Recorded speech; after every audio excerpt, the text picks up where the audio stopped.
You are sitting there right now, and something inside you is talking. It never stops talking. It's telling you what you should do, what you shouldn't do, what you need to become, what you lack, what others think of you, what you think of others. This voice is loud, demanding, urgent. It shouts from morning until night, and sometimes it keeps you awake with its endless chatter.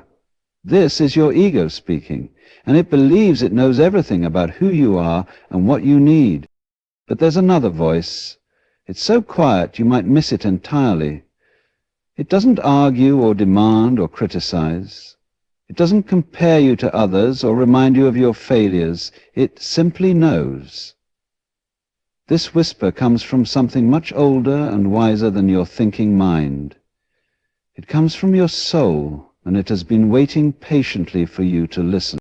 Right now, at this very moment, both voices are present. The ego is probably analyzing these words, judging them, wondering if this is worth your time, comparing this to other things you've heard.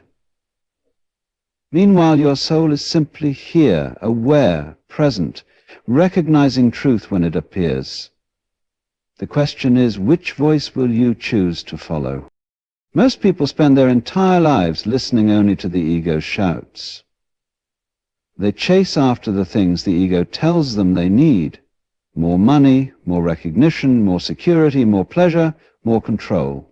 The ego promises that once you get these things, you'll finally be happy, finally be enough, finally be at peace. But here's what the ego doesn't tell you. It's a liar.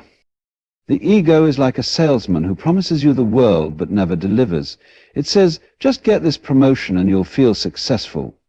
So you work harder, sacrifice more, stress yourself out, and maybe you get the promotion, but instead of lasting satisfaction, you feel empty after a few days. The ego immediately moves the goalposts. Now you need the next promotion, it says. Now you need more money, a better title, more respect. This is the ego's game, and it's rigged. You can never win because the ego's appetite is endless. It's like trying to fill a bucket with a hole in the bottom. No matter how much you pour in, it's never enough. The ego will always find something missing, something wrong, something to worry about. But your soul knows better. Your soul knows that you already have everything you need, not in some mystical fairy tale way, but in the most practical sense possible. Right now you have the capacity to breathe, to feel, to be aware. You have the ability to experience this moment fully. You have consciousness itself, which is the most miraculous thing in the universe. The soul whispers, you are already complete. The ego finds this idea threatening. It screams, no! You're not complete. Look at all the things you don't have. Look at all the ways you're failing. The ego's survival depends on your dissatisfaction. If you truly understood that you are already whole, the ego would lose its power over you. Think about the times in your life when you felt most alive, most at peace, most yourself. Were you thinking about what you lacked? Were you worried about the future or dwelling on the past? Probably not. You were simply present, simply being. In those moments you were listening to your soul's whisper rather than your ego's shout. The soul speaks in the language of the present moment. It says, here you are. This is life. This is enough. The ego speaks in the language of somewhere else, some other time. It says, you should be there, not here. You should be then, not now.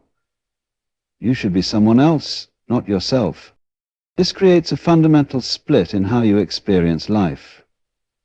When you listen to the ego, you're always living in a story about your life rather than actually living it. Thinking about what happened yesterday, planning what might happen tomorrow, judging what's happening today, you miss the actual experience of being alive because you're too busy thinking about being alive. The soul invites you to step out of the story and into reality. Reality is what's happening right now before your thoughts about it. It's the feeling of air moving in and out of your lungs, the sensation of your body in space, the awareness that makes all experience possible. This isn't some special spiritual state you need to achieve. It's your natural condition when you're not caught up in the ego's endless commentary. But the ego is clever. It has learned to disguise itself as wisdom, as practicality, as necessity. It says, you need to plan for the future. You need to learn from the past. You need to think about your problems. And yes, thinking has its place. But the ego takes thinking and turns it into a compulsion, a prison. The soul knows the difference between useful thinking and compulsive thinking. When you're truly present, thinking becomes a tool you can pick up and put down as needed. But when you're lost in the ego's world, thinking becomes a runaway train that carries you away from the present moment, away from your actual life. But here's something the ego doesn't want you to know. Most of your problems exist only in your mind. Not all of them, of course. Sometimes there are real challenges that require real action, but the vast majority of your suffering comes from the stories you tell yourself about what's happening, not from what's actually happening. The ego loves to create drama. It takes a simple situation and turns it into a complex story full of villains and victims, successes and failures, rights and wrongs. It says, this shouldn't be happening. This is terrible. This is unfair. This is wrong. The soul looks at the same situation and simply sees what is. It doesn't need to make a story out of it. When you can see the difference between what's actually happening and the story you're telling yourself about what's happening, you begin to find freedom. You realize that you have a choice. You can continue to live in the ego's story with all its drama and suffering, or you can step into the soul's reality, which is much simpler and more peaceful. This doesn't mean becoming passive or indifferent. The soul is not disconnected from life. In fact, it's more connected than the ego ever could be. When you're truly present, you respond to life with more wisdom, more compassion, more effectiveness. You stop wasting energy on mental drama and start using that energy for what actually matters. The ego thinks it's protecting you, but it's actually limiting you. It creates walls around you. Walls of fear, walls of judgment, walls of separation. It says, you're different from them, you're better than them, you're worse than them, you need to protect yourself from them. The soul knows that these walls are illusions. At the most fundamental level, there is no separation between you and the rest of existence. This isn't some abstract philosophical idea. It's a practical reality that changes how you relate to others and to yourself. When you stop seeing yourself as a separate, isolated individual who needs to fight for everything, you start seeing yourself as part of a larger whole. You relax. You stop taking everything so personally. You stop needing to be right all the time. You stop needing to prove yourself constantly. The ego's favorite word is I. I need this. I want that. I don't like this. I'm better than that. I'm worried about this. I'm angry about that. The soul speaks in a different language. It speaks of being, of awareness, of presence. It doesn't need to constantly reference itself because it knows it's already here. When you listen to the soul's whisper, you start to see through the ego's illusions. You realize that the things you thought were so important, so urgent, so necessary, were actually just distractions from what's really important. And what's really important is surprisingly simple. Being present, being aware, being kind, being authentic. The ego makes everything complicated. It creates elaborate plans, complex strategies, detailed analyses. The soul keeps things simple. It says, be here now, be yourself, be kind, be aware. That's it. No complex program to follow, no difficult practices to master, no special knowledge to acquire. But simple doesn't mean easy. The ego has been running the show for so long that it doesn't give up power easily. It will try to convince you that listening to the soul is impractical, unrealistic. dangerous. It will say, you can't just be present all the time. You have responsibilities. You have problems to solve. You have goals to achieve. The soul's response is patient and gentle. Yes, you have things to do, but you can do them from presence rather than from anxiety. You can act from wisdom rather than from fear. You can respond to life rather than react to it. Now, this is the key difference between ego-driven action and soul-guided action. When the ego is in charge, you're always trying to get somewhere else, to become someone else, to have something else. There's a sense of urgency, of strain, of never being enough. When the soul guides your actions, you're acting from a place of completeness, of presence, of peace. The ego thinks peace is boring. It says, if you're not striving, you're not growing. If you're not worried, you're not responsible.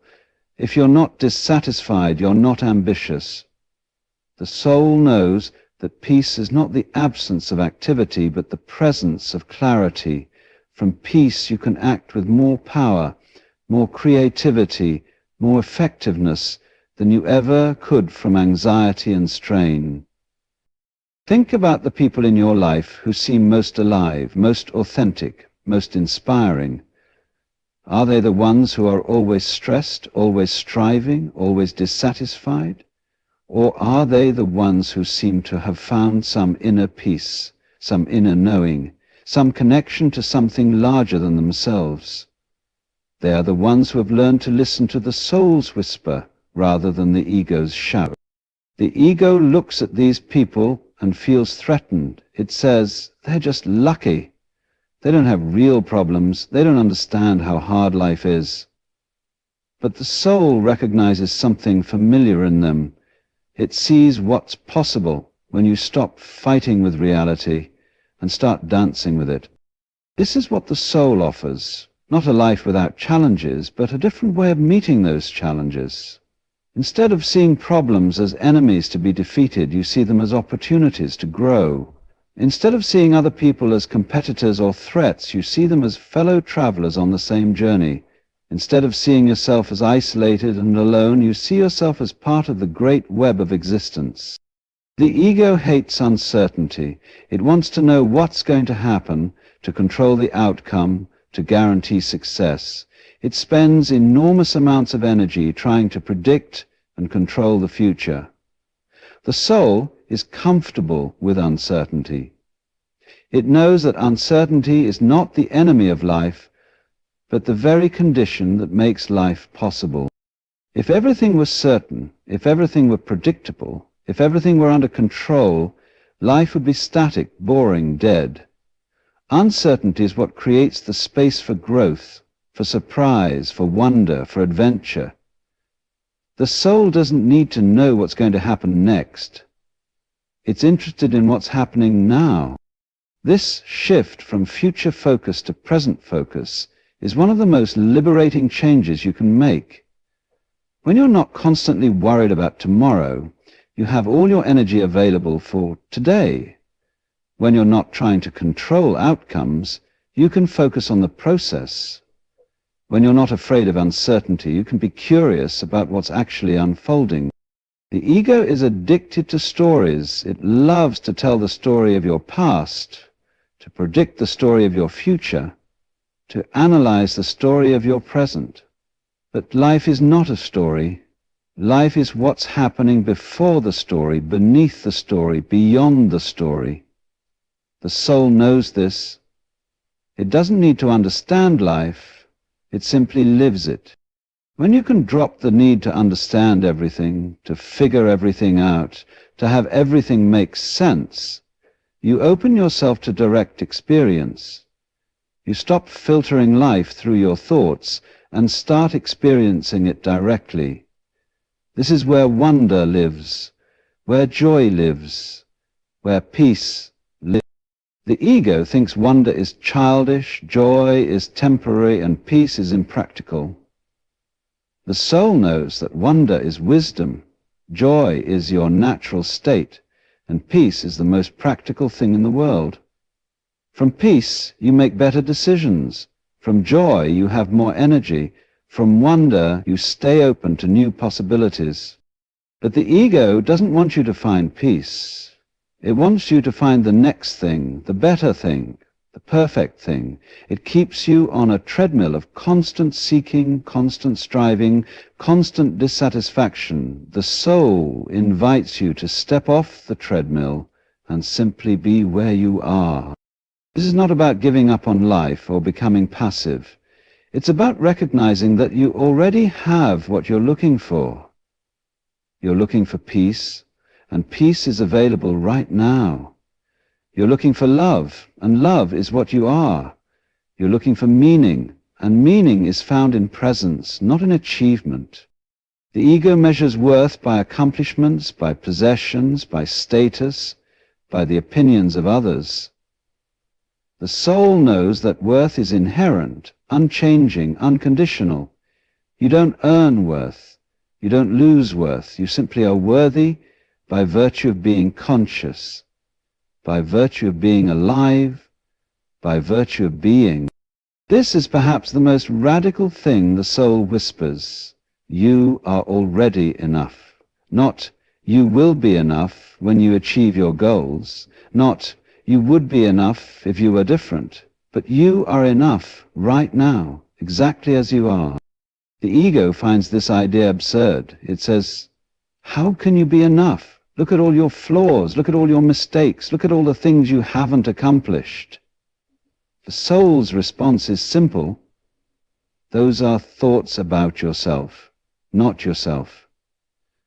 Those are stories about your worth, not your actual worth. Your worth is not a story. It's not something you can think your way into or out of. It's not something that can be increased or decreased by external circumstances. It's the unchanging background against which all your experiences arise and pass away. When you recognize this, something profound shifts. You stop needing to prove yourself to others or to yourself. You stop needing to be perfect, to be better than others, to be different from who you are. You can simply be yourself, without apology, without explanation, without justification. The ego is terrified of this authenticity. It says, if you're just yourself, people won't like you. If you're not trying to improve, you won't grow. If you're not comparing yourself to others, you won't know if you're doing well. The soul knows that authenticity is attractive, that growth happens naturally when you're not forcing it, and that comparison is the enemy of contentment. When you're authentic, you don't need to remember who you're supposed to be. You don't need to maintain a false image. You don't need to hide parts of yourself or pretend to be something you're not.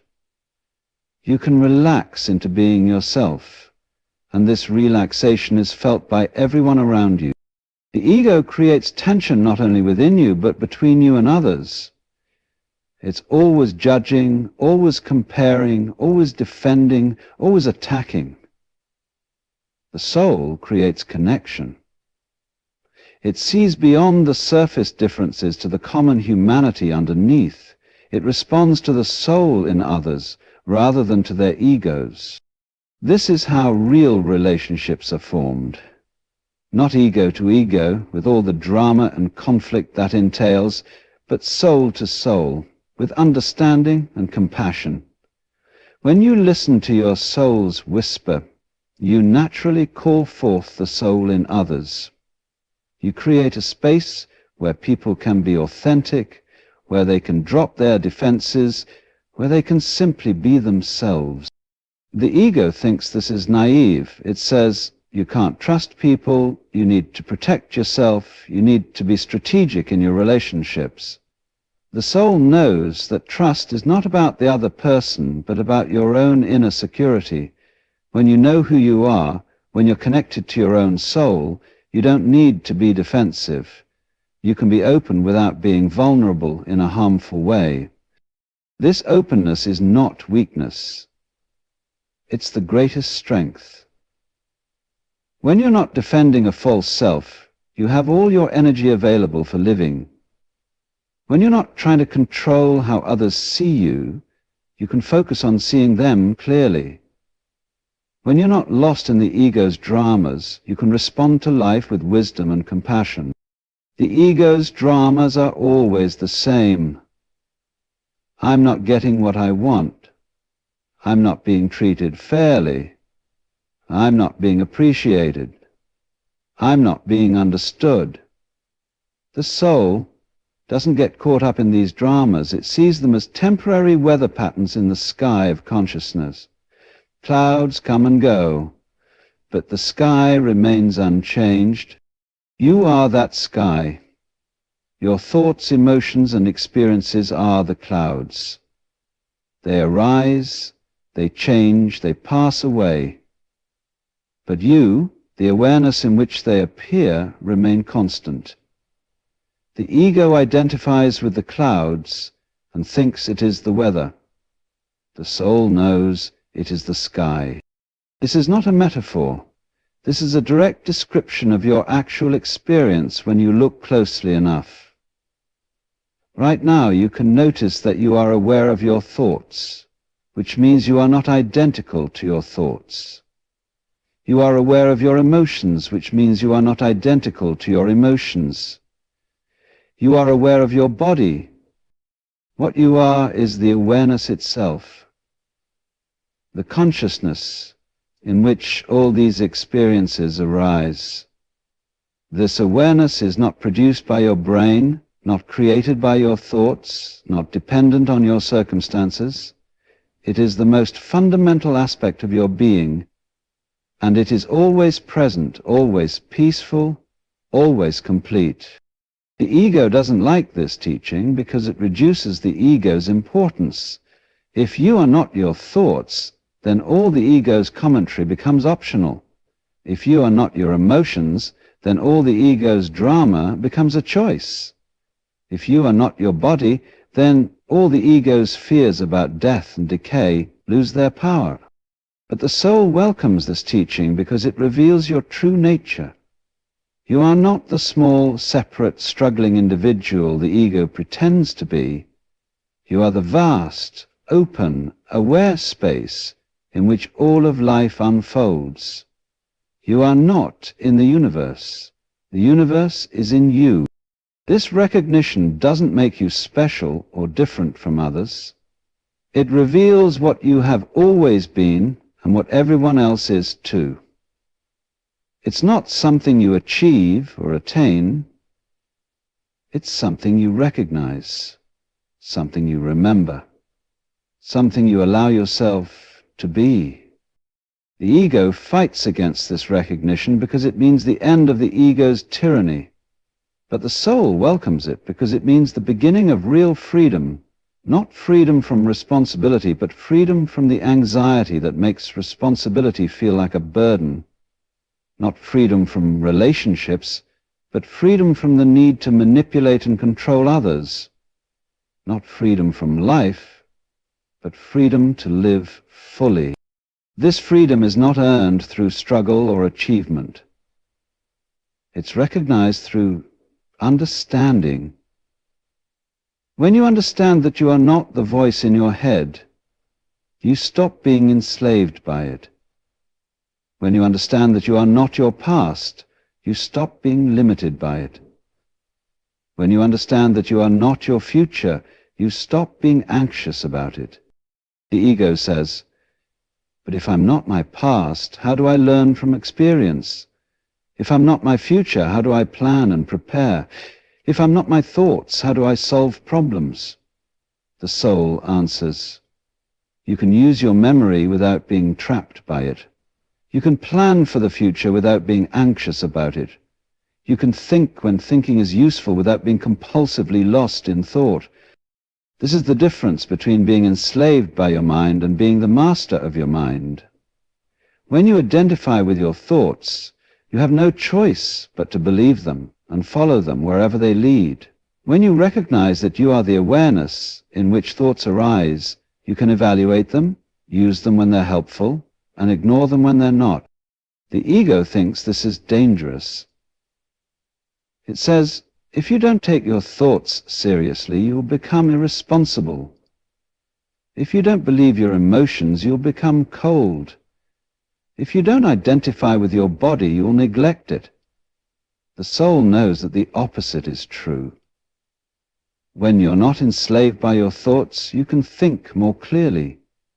When you're not overwhelmed by your emotions, you can feel more deeply. When you're not identified with your body, you can care for it more wisely. This is the paradox the ego can't understand, but the soul knows intimately. By letting go, you gain control. By accepting what is, you gain the power to change what can be changed. By being present, you gain access to all the resources you need to handle whatever life brings. The ego approaches life like a warrior going into battle. It arms itself with strategies, defenses, weapons. It's always ready to fight, always expecting attack, always preparing for defeat. The soul approaches life like a dancer responding to music. It moves with grace, with flow, with ease. It doesn't fight the rhythm, but finds the rhythm and dances with it. Life is not a battle to be won, but a dance to be danced. The ego can't understand this because it sees life as a problem to be solved, a test to be passed, a game to be won.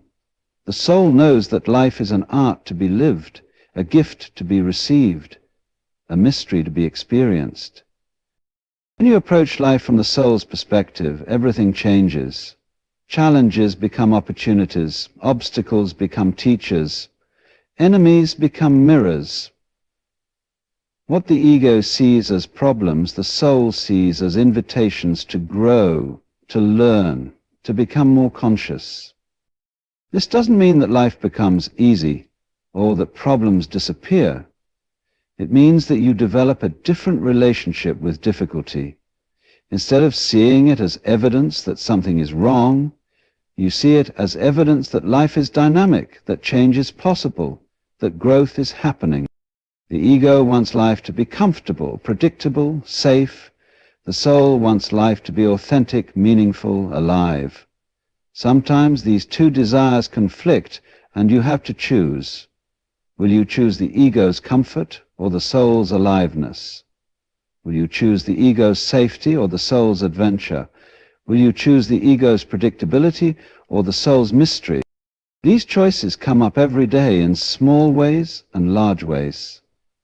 Every time you have an opportunity to be authentic instead of acceptable, to be present instead of productive, to be kind instead of right, you're choosing between the ego's shout and the soul's whisper.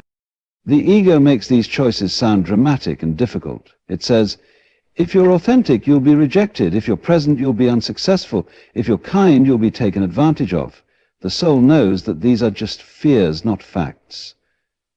Authenticity attracts the right people and repels the wrong ones. Presence leads to more effective action, not less. Kindness creates connection, not vulnerability. But even if the ego's fears were true, the soul would still choose authenticity, presence, and kindness, not because they lead to better outcomes, but because they are expressions of your true nature. When you act from your soul, you're not trying to get something or avoid something. You're simply being yourself. This is the ultimate freedom, not needing anything from the outside world to be complete, to be happy, to be at peace.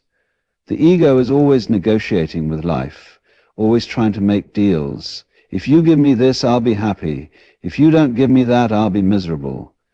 The soul doesn't negotiate. It simply is. This doesn't mean becoming passive or resigned. It means acting from a place of fullness rather than emptiness, from love rather than fear, from presence rather than absence. When you're not trying to get something from life, you can give yourself fully to life. And you're not trying to avoid something, you can meet whatever comes with openness and courage. The ego sees this as impossible. It says, how can you not want anything? How can you not fear anything? How can you not need anything? The soul doesn't answer these questions because they're based on a false premise. The soul doesn't not want or not fear or not need. It simply recognizes that wanting, fearing, and needing are activities of the mind, not facts about reality. You can want things without being driven by wanting. You can fear things without being paralyzed by fear. You can need things without being desperate for them. The difference is identification. When you identify with wanting, you become a wanting person. When you identify with fearing, you become a fearful person. But when you recognize that you are the awareness in which wanting, fearing, and needing arise, you remain free. You can experience these states without being trapped by them. You can respond to them without being controlled by them. You can use them as information without being enslaved by them. This is what the soul offers. Not a life without human experiences, but a different way of having human experiences. Not a life without challenges, but a different way of meeting challenges. Not a life without change, but a different way of dancing with change. The ego thinks this is too good to be true. It says there must be a catch. There must be something you have to do, something you have to achieve, something you have to become. The soul's response is simple. There is nothing to do, nothing to achieve, nothing to become. There is only something to recognize, something to remember, something to be. What you need to recognize is that you are already what you're looking for. What you need to remember is that you have never actually been separate from the source of all peace, love, and wisdom. What you need to be is what you already are. Pure awareness, pure presence, pure being. The ego finds this frustrating because it gives the ego nothing to do. The ego exists to do, to achieve, to become. If there's nothing to do, achieve, or become, then what's the point of the ego? This is exactly the question the soul wants you to ask. The ego is not evil or wrong. It's simply a tool that has gotten out of control.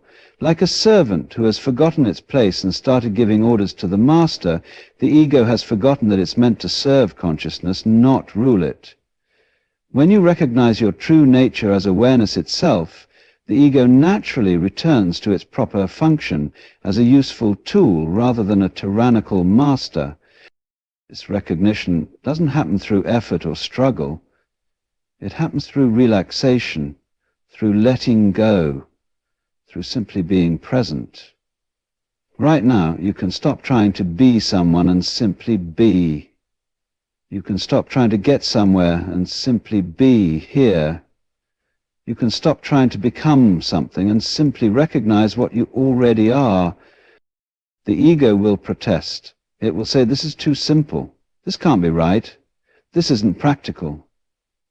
But the soul knows that truth is always simple, always right here, always practical.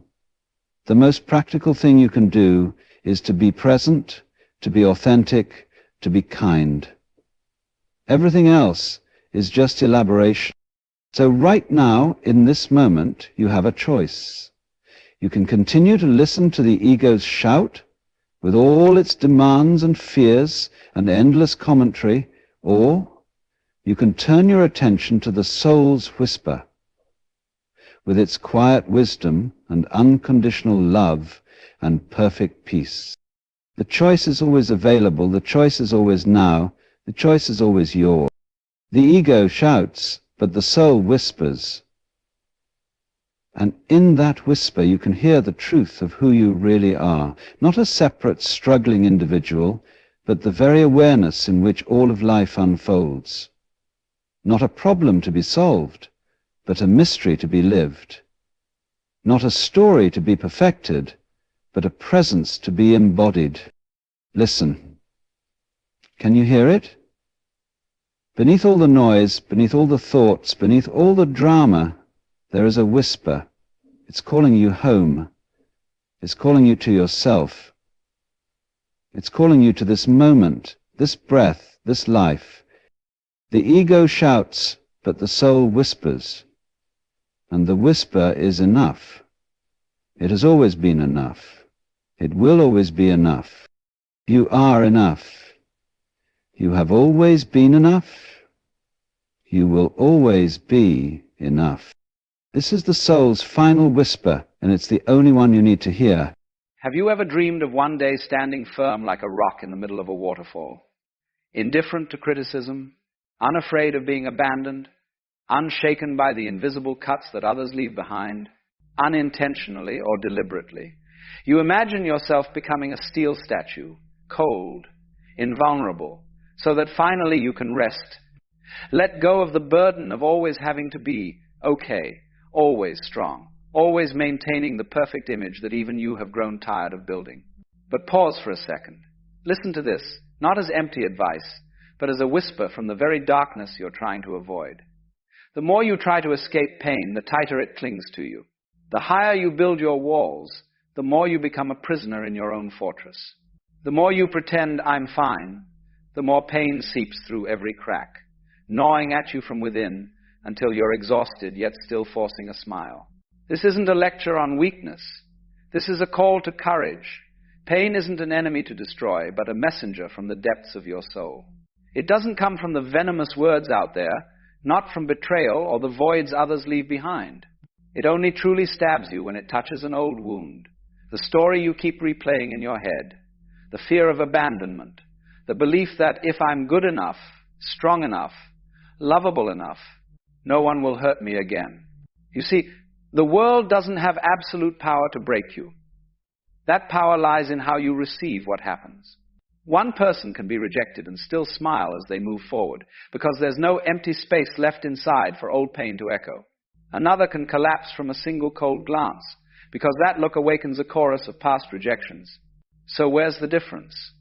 Not in the event, but in the internal point of contact. The same arrow, but some wear armor, others bear their chest. The armor here isn't coldness or numbness, that's just a fake shell, bound to crack sooner or later. Real armor is awareness, knowing exactly where your wound is, why it's bleeding, and instead of covering it, you sit down, look it straight in the eye and whisper, I see you. That's when the miracle happens. Not because the pain disappears, but because it loses its power. It's still there, still aching, but it no longer controls you. You no longer react like a puppet on strings. You observe, you feel, and you choose how to respond. But before stepping into that journey, admit a hard truth. You're still trying to control the world. You believe that if you're smart enough, kind enough, talented enough, life will treat you fairly. You live in constant tension, anticipating every twist, defending against every possibility of hurt. And that very control is the rope binding you tightest. You don't need more defense techniques. You need more light. Light shining into the corners you call the past, mistakes, shame.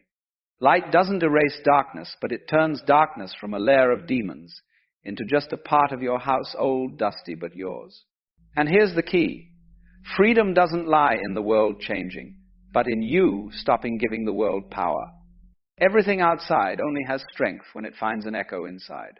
When that echo falls silent, not because you cover your ears, but because you've made peace with it, then even if the wind howls, you stand still. If you're nodding, if something in your chest is stirring, then pause for a second and place your hand on your heart. Feel the beat. That's the reminder. You're still alive, still have the chance to go deeper. The next part will take you down one more level, where automatic reactions, sudden anger, wordless sadness, all have origins. They're not random. They're letters from the forgotten part of you. Are you ready to open the envelope? Imagine your life as a ship speeding through the dark night. On deck, you declare yourself captain, holding the wheel, barking orders, adjusting sails, checking the compass. You believe you're leading the journey, but in the pitch black hole below, there's someone else, nameless, faceless, quietly pulling the throttle, dropping anchor, even stoking the engine fire. Every time the ship suddenly veers, you're surprised, irritated, blaming the waves outside. You have no idea that the real driver has never come on deck. That driver is the unconscious. Not some vague mist, but a complete operating system. Buried memories, suppressed emotions, forbidden desires, fears of abandonment. It never sleeps. It works 24 hours a day, sending signals through sudden anger, unexplained tears, rational decisions you later sabotage. You ask, Why does an offhand comment shatter me? Because that comment isn't offhand. It's the key that fits an old lock. The lock named not good enough, unworthy, will be left behind. You hear the click, and the whole door to the past swings open. Images of parents turning away, friends going silent, lovers disappearing. The present words are just the fuse. The bomb was planted long ago. And what do you do with the bomb? You seal the lid. You say, don't think about it, forget it, be strong. You shove it into a dark corner, cover it with dust labeled, I'm fine. But the bomb doesn't vanish. It builds pressure. One day, a light breeze is enough to detonate it, and you call that a bad day. Alan Watts once laughed. You can't control the river by standing on the bank shouting commands. You have to jump in, let the current take you, then learn to swim with it. The unconscious is the river. The more you resist, the harder it pulls. The more you pretend not to see it, the more it surfaces as repeating relationships, self-destructive habits, midnight anxiety. But there's another way. Sit down with the driver in the dark, not to chase him away, not to seize the wheel, just to look him in the face. Ask, who are you? What do you want? What are you afraid of? At first he'll growl. He'll hurl horrific images at you. The time you were laughed at in class, the time you begged someone not to leave, the time you stood alone in a crowd. Don't run. Don't shout. Just stay. As Watts said, the only way to master a nightmare is to step into it and ask what dance it wants to do. When you stay, something strange happens. The driver is no longer the enemy. He's a misunderstood protector. He pulls the throttle because he believes slowing down is dangerous. He drops anchor because he fears you'll drift into deeper waters. He stokes the fire because he's afraid you'll freeze in your own loneliness. Everything he does stems from a distorted loyalty to the child version of you who still believes, if I don't control, I'll die. And this is when you reach out, thank you for keeping me alive. I'm grown now. I can drive. No need to fight. No need to exile. Just dialogue. Every time you do, an invisible rope loosens. The ship stops jerking.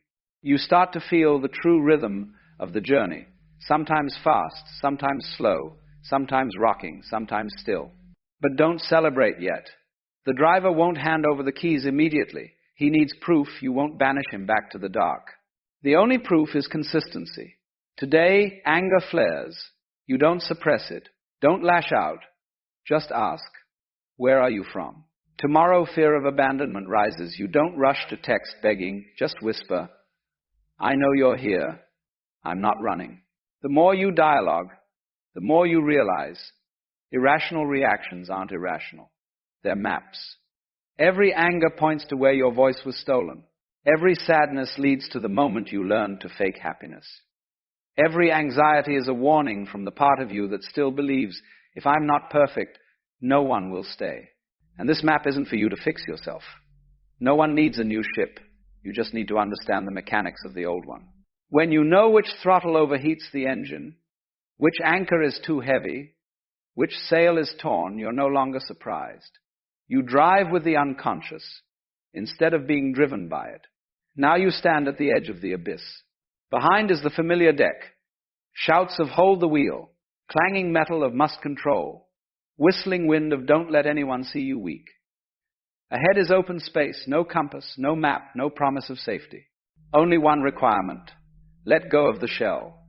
The shell isn't your skin. It's the persona, the mask you've worn since you learned to say, good child, good student, don't cry. It's the story you tell to be loved. I'm the strong one, need no one, fear nothing. It's the wall you built to hide the nights curled under blankets, the heartbreaks you smile through. Alan Watts laughs. You think you are the mask? Then fear losing it. But the mask can't breathe. Only when you take it off do you inhale real air. The death of the shell isn't a dramatic moment. It's thousands of small ones. The time you don't retaliate when insulted. The time you admit I'm scared instead of I'm fine. The time you sit with pain instead of rushing to blame someone. Each time, a piece flakes off. At first you panic. If the mask is gone, who will love me? Then you realize the mask was what made you lonely. When the shell cracks, you enter the refining fire. Not hellfire, but purifying fire, the kind that doesn't burn. just melts away what's fake. In that fire, you see, fear of abandonment isn't truth about you, but a survival lesson from childhood. If I'm not good, Mom will be mad. Explosive anger isn't your personality, but a suppressed scream from all the times you swallowed tears to keep the peace. Need for recognition isn't ambition, but a hole from times your achievements were dismissed, love measured by grades. The fire doesn't judge, it just illuminates. And in that light, you're no longer the wounded one or the one who must be strong. You're just present. But the fire is hot. It demands you sit still. No running for comfort. No hastily gluing the mask back. Just sit. Let the heat seep into every cell. Watts says, don't try to put out the fire. Let it cook you. Raw rice is bland. Cooked rice is fragrant. In this process, you'll meet inner death. Not physical death, but the death of the old self. The old self has names. I must be loved to exist. I must control to be safe. I must be perfect to be worthy. When these mantras dissolve, you'll pass through emptiness, a silence so deep you hear blood rushing in your ears. Don't fill the emptiness with alcohol, work, new love, or empty philosophy. Emptiness is the delivery room. In it, something new is forming. Not a better version of you, no one needs an upgrade. But the original version, the child once taught to hide tears, now allowed to cry. The adult once forced to be strong, now allowed to be weak. The human who lived to be loved, now loves without needing return. And here's the paradox. Only when you accept disintegration do you become invulnerable. Because now, there's nothing to lose. No image to protect, no story to defend. You just are no need to prove it. Watts tells of a Zen master with a robber's knife at his throat. Go ahead and cut. I don't claim this head as my own. The robber trembles and flees, not from fear of death, but because there was no place to strike. The next part will take you out of the fire, into the dawn, after the long night, where you no longer need armor, because you are the armor, where pain still comes, but no longer leads you astray, where you live from the center, not the surface. You've walked through the fire. The ashes are still warm under your feet, but the air has changed. No more stinging smoke, just the scent of damp earth after rain. The shell has fallen. The mask has shattered. You stand there, bare, with nothing to cling to, and the strangest thing is you don't feel dead. You just feel alive, for the first time fully, without acting, without holding an image, without proving anything. This isn't a dazzling moment to snap and post online. Not a state of I've awakened to brag about. This is the everyday state, as simple as brewing morning tea, hearing birds on the porch, and knowing you don't have to be okay to be allowed to exist. Alan Watts once said, when you realize there's no one to become, that's when you truly start living. Living from the center means when criticism flies at you, you hear it, feel a slight sting in your chest, but the sting doesn't swell into a storm. You know, this is an old scar being touched. It reminds me I once believed I had to be perfect. I don't believe that anymore. Then you smile, nod, and keep walking. No need to justify. No need to fight back. It means when an ex texts, I miss you, you don't rush back to fill a hole. You read, breathe deep, and reply, or don't from a place of inner fullness, not lack. It means when your boss yells at you in front of everyone, you don't shrink, don't snap back. You just look at the boss's anger, look at your fear of being belittled, and choose a response without losing yourself. You still feel pain, don't misunderstand. Dawn doesn't erase night. It just shows you pain is a guest, not the homeowner. The guest arrives, you invite them to sit, pour water, ask, what do you want to say? Then see them off without clinging. Watts tells of a Zen master in a boat on the river. Wind blows, boat tilts. Disciple panics. Master, we're going to capsize. Master smiles. Capsize, then what? The river still flows. You are the river. Not the boat, not the passenger, not the wind. You are the entire movement. When you understand this, you no longer need to become someone unhurt. You are unhurt not because you don't feel, but because there's no place left for hurt to take root. And here's the final part, also the hardest, living this every day. In the morning, instead of checking your phone for praise, place your hand on your chest. Ask, what do I need today? When angry, instead of firing off a hostile text Walk for 10 minutes. Let the anger speak its piece. Then decide if it's worth responding. When sad, instead of scrolling for distraction, sit down, cry if you need, write on paper, what is this sadness about? Then burn the paper, not to erase, but to acknowledge. When afraid, instead of faking confidence, say the truth. I'm afraid of failing. And strangely, telling the truth makes the fear dissolve. Awareness isn't a destination, but a habit. Like brushing teeth, like breathing. You'll still meet old lovers, still face rejection, still lose things. But the difference is, you're no longer the victim of the story, you're the storyteller. One day, you'll realize you no longer need to become invulnerable, because you already are, not because you're stronger, but because you've stopped fighting yourself. Watts ended a lecture with, life is a dance. You don't dance to get somewhere. You dance because the music is playing. Now, the music is playing. Stand up. No mask. No armor. Just you. With all your scars, all your laughter, all your silence. If something in you stirs, whisper, I choose to live. You know, there's something rather amusing about the way we've been taught to talk to God.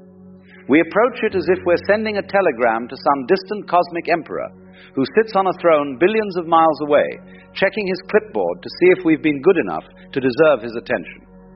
We kneel down, close our eyes very tightly, fold our hands just so, and then we begin our performance. Dear God, we say, as if we're writing a letter to someone we've never met. I hope you're having a nice day up there. Now, about that thing I wanted... But what if I told you that the whole setup is backwards? What if talking to God has nothing whatever to do with talking to someone else at all? Let me ask you something. When you talk to yourself, do you use words? I don't mean when you're muttering about the grocery list or rehearsing what you're going to say to your boss. I mean in those quiet moments when you're really listening to yourself, when you're trying to figure out what you actually feel about something, what you truly want. In those moments, there's a kind of knowing that happens before words, isn't there? It's more like a recognition, a sensing, a direct awareness of what's going on inside you. Now, here's the curious thing. What we call God, what we might also call the universe, the ground of being, the eternal now, this isn't some separate entity sitting outside of you, checking off items on a list. You see, you are an expression of this whole universe. You're not in the universe like a marble in a box. You are something the universe is doing right here, right now, in the same way that a wave is something the ocean is doing. So when you talk to God, you're not really talking to someone else. You're becoming aware of what you already are. You're tuning in to the fact that this thing you call me is actually the whole cosmos experiencing itself from this particular point of view. Think about it this way. The wave rises up out of the ocean and looks around and says, my goodness, I'm separate from all this water. But of course, that's nonsense. The wave is water. It's made of water. It moves with the water. When it crashes on the shore, it doesn't die. It simply returns to what it always was, the ocean. We are like that wave. We rise up out of this mysterious source, this ground of all being, and we think we're separate from it. We think we have to shout across some vast distance to get its attention. But you can't be separate from it, because you are it. You are the universe looking at itself through your eyes right now. So what does it mean to talk to God? It means to stop, to be quiet, to listen. You see, we've got the whole thing backwards. We think prayer is about speaking, about making our requests known, about explaining our situation to some divine bookkeeper who might not have noticed what's going on in our lives. But the real art is in the listening, not the speaking. When Jesus went off by himself to pray, he wasn't reciting memorized formulas. He was becoming quiet enough to hear. He was letting go of the noise in his head, all the chatter, all the planning and worrying and rehearsing. He was settling into a deeper silence where something else could speak. And what speaks in that silence? Well, that's the whole mystery, isn't it? You might call it intuition, or guidance, or the voice of God. But what it really is reality itself making itself known to you. It's life showing you what wants to happen next. Let me tell you what happens when most people pray. They come with an agenda. They've already decided what should happen. They've figured out exactly how God should fix their problem, exactly what solution would be best. And then they dress it all up in humble language. If it be thy will, Lord, please do exactly what I've already decided should happen. But this is rather like going to a doctor and saying, I've diagnosed my own condition and prescribed my own treatment. Now please give me what I've decided I need. The doctor might smile and say, perhaps we should examine you first, don't you think? The correct way to talk to God is to come empty. To come not knowing. To come without your list of demands and requirements. To come as pure listening, pure receptivity, pure openness to what is. This is not passivity. This is not. It's something much more alive than that. It's like swimming in a river. If you try to control the water, if you try to force it to flow in a different direction, you'll exhaust yourself and probably drown. But if you relax into the current, if you feel which way it's moving and flow with it, then you discover you can navigate with incredible grace and power. When you sit quietly and stop all your internal chattering, something remarkable happens. At first, you notice all the noise, all the thoughts bouncing around like popcorn in a hot pan, all the worries, the plans, the memories, the fantasies. And your first instinct will be to try to stop them, to push them away, to make your mind blank and pure. But you see, this too is just more doing. It's more controlling. It's more of you trying to force reality to match your idea of how it should be. Instead, simply watch. Watch the thoughts come and go like clouds drifting across the sky. You don't have to do anything with them. You don't have to believe them or act on them or push them away. Just watch. And in the watching, something begins to happen. The thoughts begin to slow down. The chatter begins to quiet. And in that quietness, you begin to sense something else. A presence, an awareness, a sense of being held by something much larger than yourself. This is what Jesus meant when he said the kingdom of heaven is within you. He wasn't talking about some future reward or some place you go when you die. He was talking about this direct awareness of your unity with all that is. This recognition that you are not separate from the source of all life. Now I know what you're thinking. But what about my problems? What about the things I need help with? Are you telling me I should just sit quietly and do nothing while my life falls apart? Not at all. But here's what I am saying. The help you need doesn't come from some external deity who might or might not decide to intervene. It comes from this deeper wisdom that emerges when you get your anxious, controlling little ego out of the way. When you're all wound up in worry, when you're frantically trying to figure everything out, when you're desperately praying for God to change your circumstances, you're like a radio that's jammed with static. The signal is there, but you can't hear it because you're making too much noise. But when you become quiet, when you let go of your agenda, when you stop trying to control the outcome, something amazing happens. Solutions appear that you couldn't have thought of. Opportunities open up that you didn't know existed. You find yourself saying and doing exactly the right thing at exactly the right moment, not because you planned it, but because you got out of your own way and let life flow through you. This is what it means to pray without ceasing, as Paul put it. It doesn't mean walking around all day reciting prayers. It means living in this state of open awareness, this constant listening, this ongoing recognition of your connection to the source of all being. Let me give you an example. Suppose you're worried about money. The usual way of praying about this is to ask God to give you money, to make your circumstances better, to solve your financial problems. But notice what this does. It keeps you focused on the problem. It reinforces the belief that you don't have enough. It makes you feel powerless and dependent on some external force to rescue you. But suppose instead you sit quietly and simply become aware of your breathing. You notice the air moving in and out. You notice that you didn't have to learn how to breathe. Your body just knows. It's been breathing you since the moment you were born, and it will continue breathing you until the moment you die, without any effort or worry on your part. And then you expand that awareness. You notice that your heart is beating, your food is digesting, your cells are doing their incredible dance of life. All of this is happening without any conscious control from you. The intelligence that runs your body is vastly greater than your conscious mind.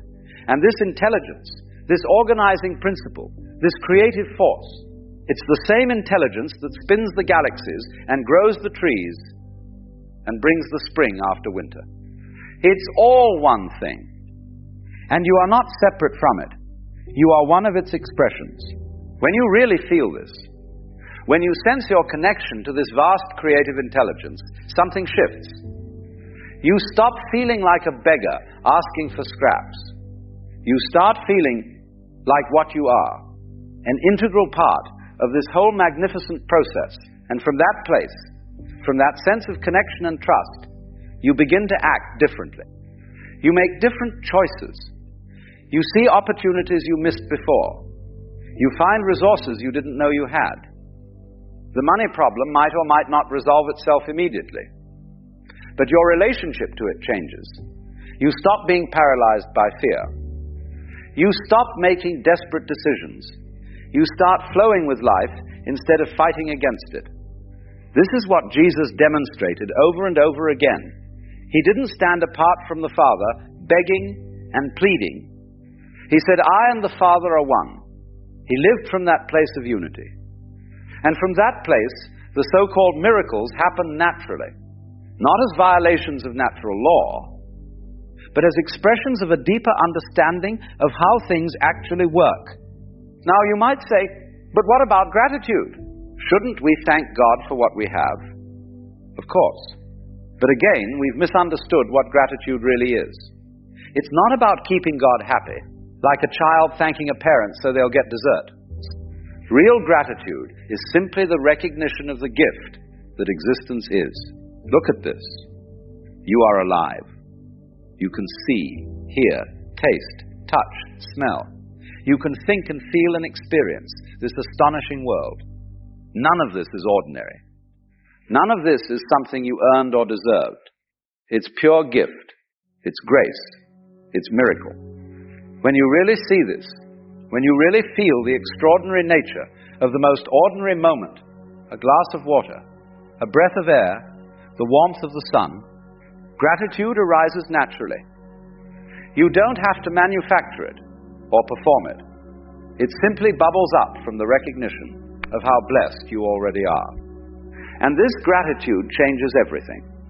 It shifts you from a state of lack to a state of abundance, from fear to trust, from grasping to receiving, and in that state you become a channel for even more life, even more creativity, even more blessing to flow through you. So here's the correct way to talk to God. Sit down. Close your eyes if you like, or leave them open and softly focused. Take a few deep breaths and feel your body relaxing. Notice the thoughts bouncing around in your head, but don't follow them. Just watch them come and go.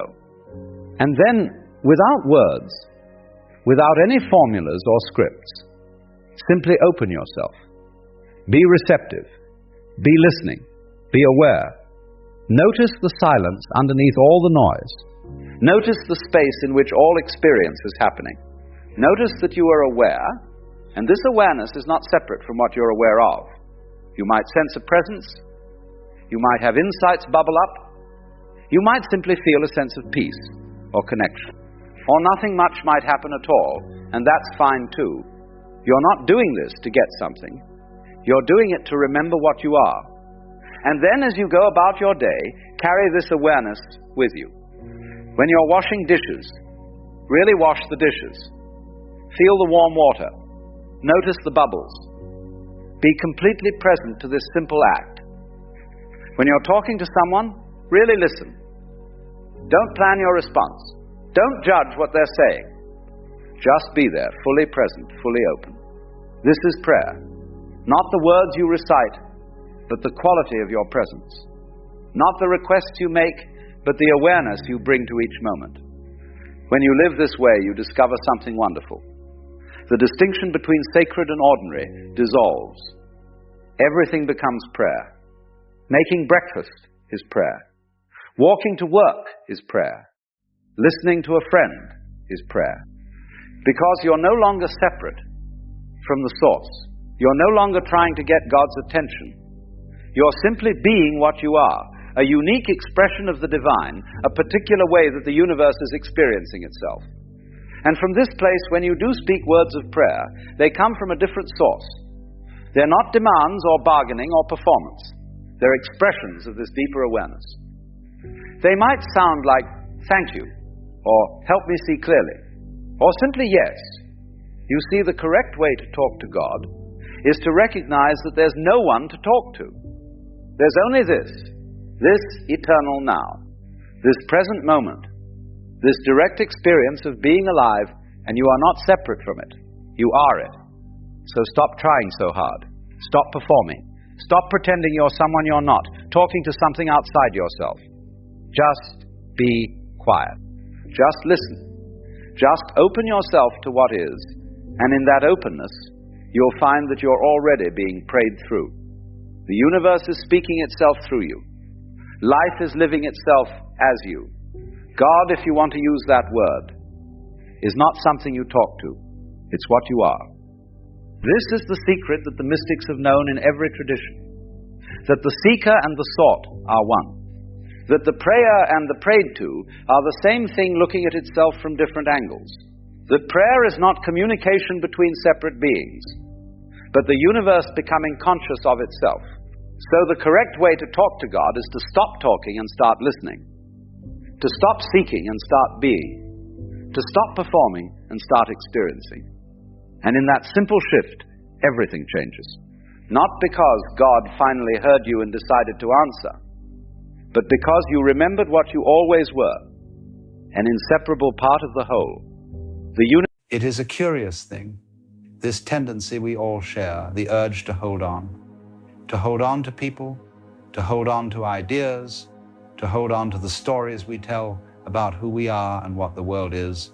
We clutch at memories of the past, as though replaying them might somehow make them last forever. We grip tightly at visions of the future, as if our grasp could bend time to obey our plans. And yet, in all this holding, we discover a strange weight. Instead of safety, it gives us a kind of suffocation. Instead of comfort, it makes us anxious, always fearing the moment when our grip might slip.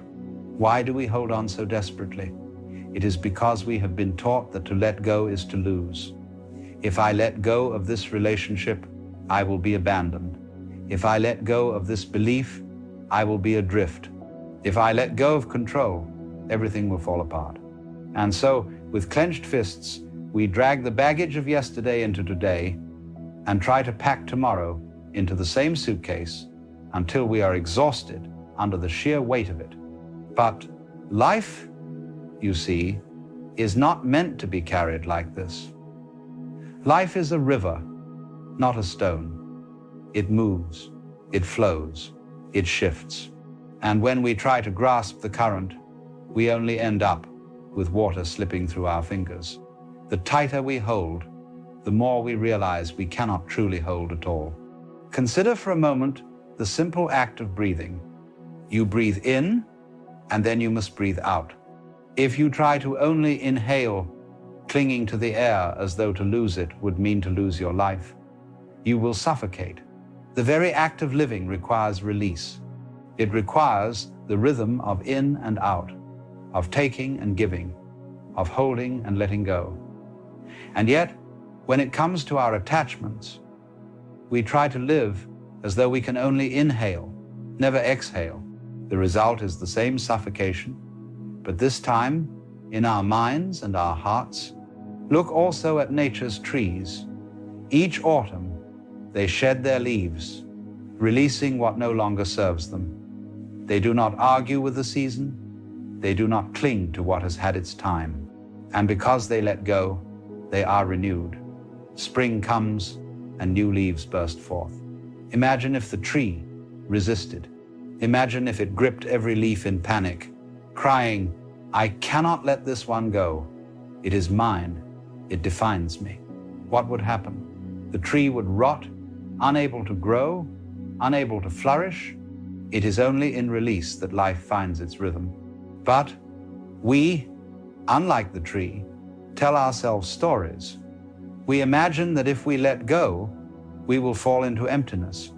We imagine we are separate little beings standing against the tide of existence, and that if we do not hold on, the tide will wash us away.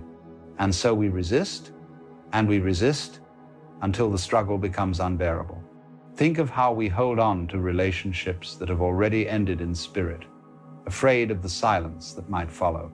We hold on to old identities. I am this kind of person. I cannot change. I must always live this way, even when the skin has grown too tight, like clothes from childhood that no longer fit.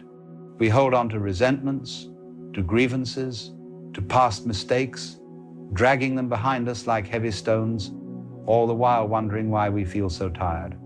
But the truth is, letting go is not the opposite of love, nor the opposite of care. To let go is not to reject. It is to recognize the natural movement of things, just as waves rise and fall, just as days begin and end, just as lives appear and dissolve. So too does every form, every moment, follow the rhythm of arising and passing. To resist this rhythm is to resist life itself. It is like trying to stop a river with your hands. You may feel, for a brief instant, that you are succeeding, but soon the current pushes past, stronger than your grip, indifferent to your effort. And then you are left exhausted while the river flows on. But why do we resist so fiercely? Because we mistake holding for control. We believe that if we grip tightly enough, we can preserve what we love, secure what we fear to lose, or shape the future to our design. And yet, have you noticed? The things we cling to most fiercely are often the very ones that slip away. Think of the lover smothered by another's insecurity, who leaves not because of lack of love, but because they cannot breathe under the grip. Think of the person so obsessed with controlling every detail of their life that they leave no room for surprise, no room for spontaneity, and so they find themselves trapped in the very order they desired. Think of the one who cannot release the memory of a wound, and so carries it, reliving the pain again and again, as though it were happening now. In all of this, the fear of letting go is the fear of death in miniature. For to let go is to allow something to end, to allow a moment to pass, a form to dissolve, a self to change. And because we fear the great death, the dissolution of our own body, our own ego, we fear all the little deaths along the way. We imagine that by holding on, we can resist the great tide, keep ourselves intact. But in truth, it is the clinging that breaks us. You may notice this in the smallest of things. Try to hold water in a tight fist, and it escapes. Hold it gently, with an open palm, and it rests with you for a while. Try to clutch at love, and it suffocates. Let it breathe, and it grows. Try to force your life into rigid certainty, and it rebels. Allow it to flow, and it carries you further than you could have planned. So the problem is not that life takes things away. The problem is that we refuse to see that life is always taking and giving, always flowing, always changing. To demand permanence in a world of movement is to fight against the very essence of what is. The suffering of holding on is not only in the loss itself, but in the constant tension, the vigilance, the anxiety of guarding what cannot be guarded. Like a man clutching a rope that is fraying in his hands, we exhaust ourselves trying to prevent the inevitable. And in doing so, we miss the beauty of what is still here, still alive, still present. And so, you may notice, fear grows not from reality itself, but from the stories we weave. If I let this go, I will be nothing. If I release control, life will collapse. These are shadows of thought, not truths. For in fact, you are already letting go in every moment. You let go of each breath, or you would die. You let go of each moment, or time would freeze. You let go of sleep each morning, or the day could never begin. Letting go is already the rhythm of your being. You cannot resist it forever. You can only blind yourself to it. The great paradox is that by clinging, you do not preserve life, you smother it. By resisting change, you do not secure safety, you create fear. By holding on, you do not keep things as they are, you hasten their decay. And so, we must see clearly, the fear of letting go is born from an illusion, the illusion that we are separate from the flow, that life is something happening to us rather than as us. But once you see that you are the river itself, the need to clutch at each drop begins to fade. The beginning of wisdom is to see the cost of holding on, to see that it is not safety, but weight, not love, but suffocation, not freedom, but prison. Only when this is seen can the heart begin to loosen its grip. And so, as you sit here listening, perhaps you can feel in your own life what it is you are clutching. Perhaps a person, perhaps a story, perhaps an image of yourself. Feel the tension of it, the way it weighs upon you. Notice that it is not the thing itself that weighs you down, but the clinging. And see, if only for a moment, that there may be another way. If holding on binds us in tension, then letting go is the beginning of freedom. Yet, many hear this and immediately recoil.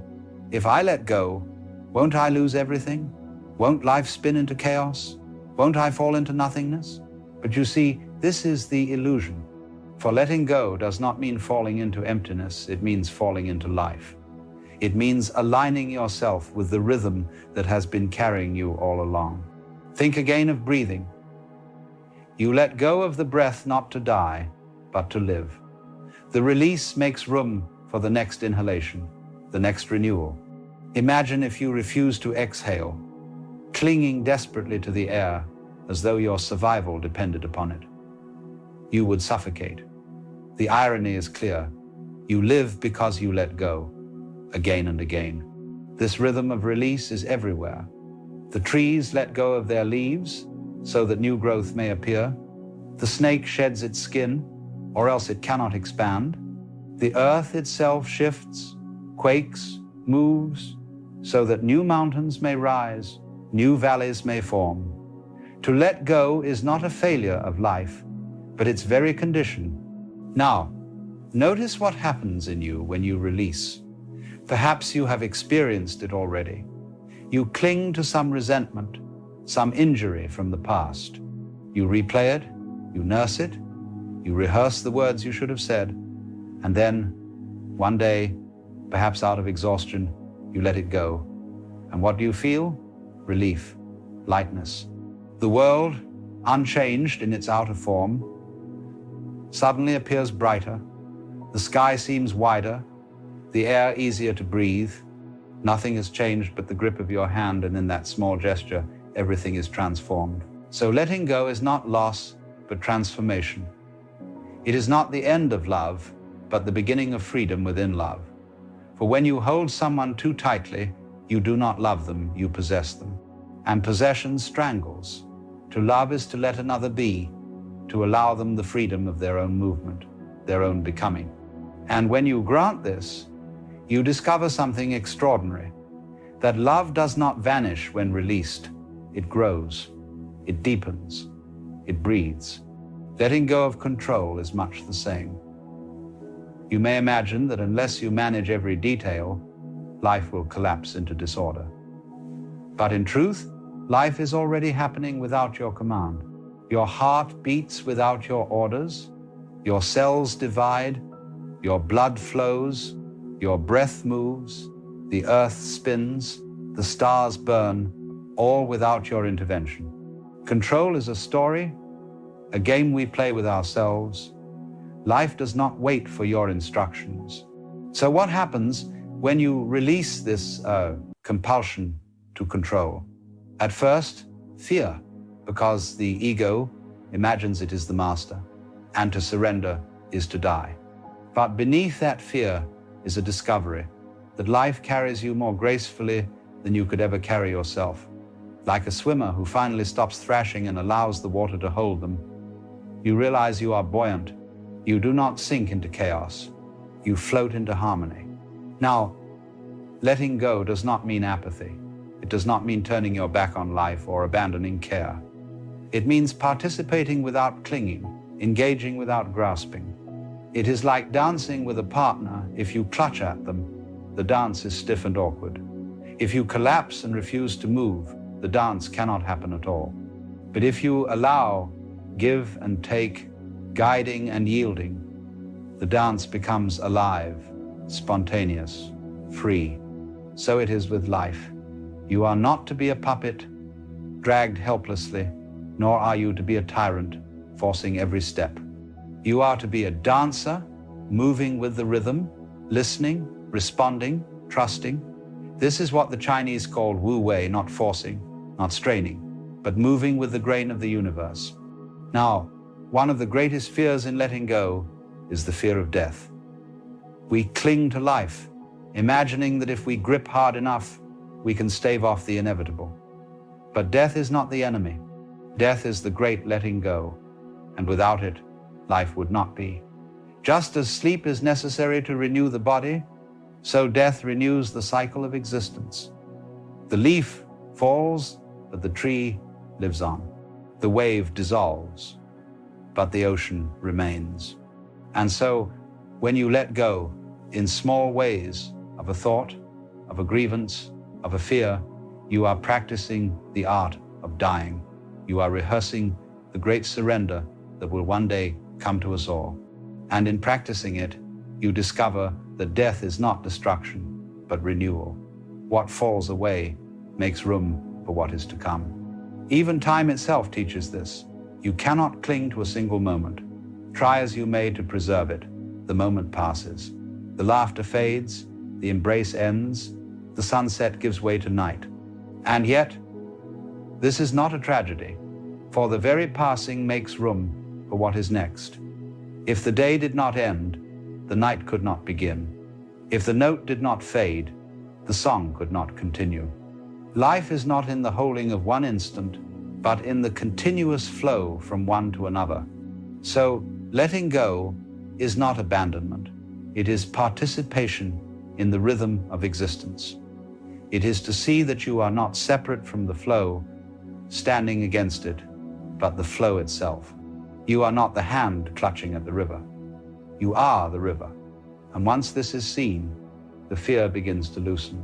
Now, notice in your own life where this might be so. Perhaps there is a person you cannot release, even though the time has passed. Perhaps there is a version of yourself you cling to, though it no longer fits. Perhaps there is a fear you rehearse endlessly, as if preparing for it could prevent it. And see, just for a moment, what it would feel like to open your hand, not to push it away, not to destroy it, but simply to release. Feel the lightness in that image, the freedom. This is the invitation of letting go. And here is the curious thing. When you let go, what is real does not vanish. Love remains, but it is free. The self remains, but it is flexible. Life remains, but it is lighter. What vanishes is the tension, the anxiety, the weight of clutching at shadows. You lose nothing but your chains. So the practice of letting go is not about throwing life away, but about finally receiving it. For as long as your hands are clenched, they cannot receive. Only the open hand can be filled.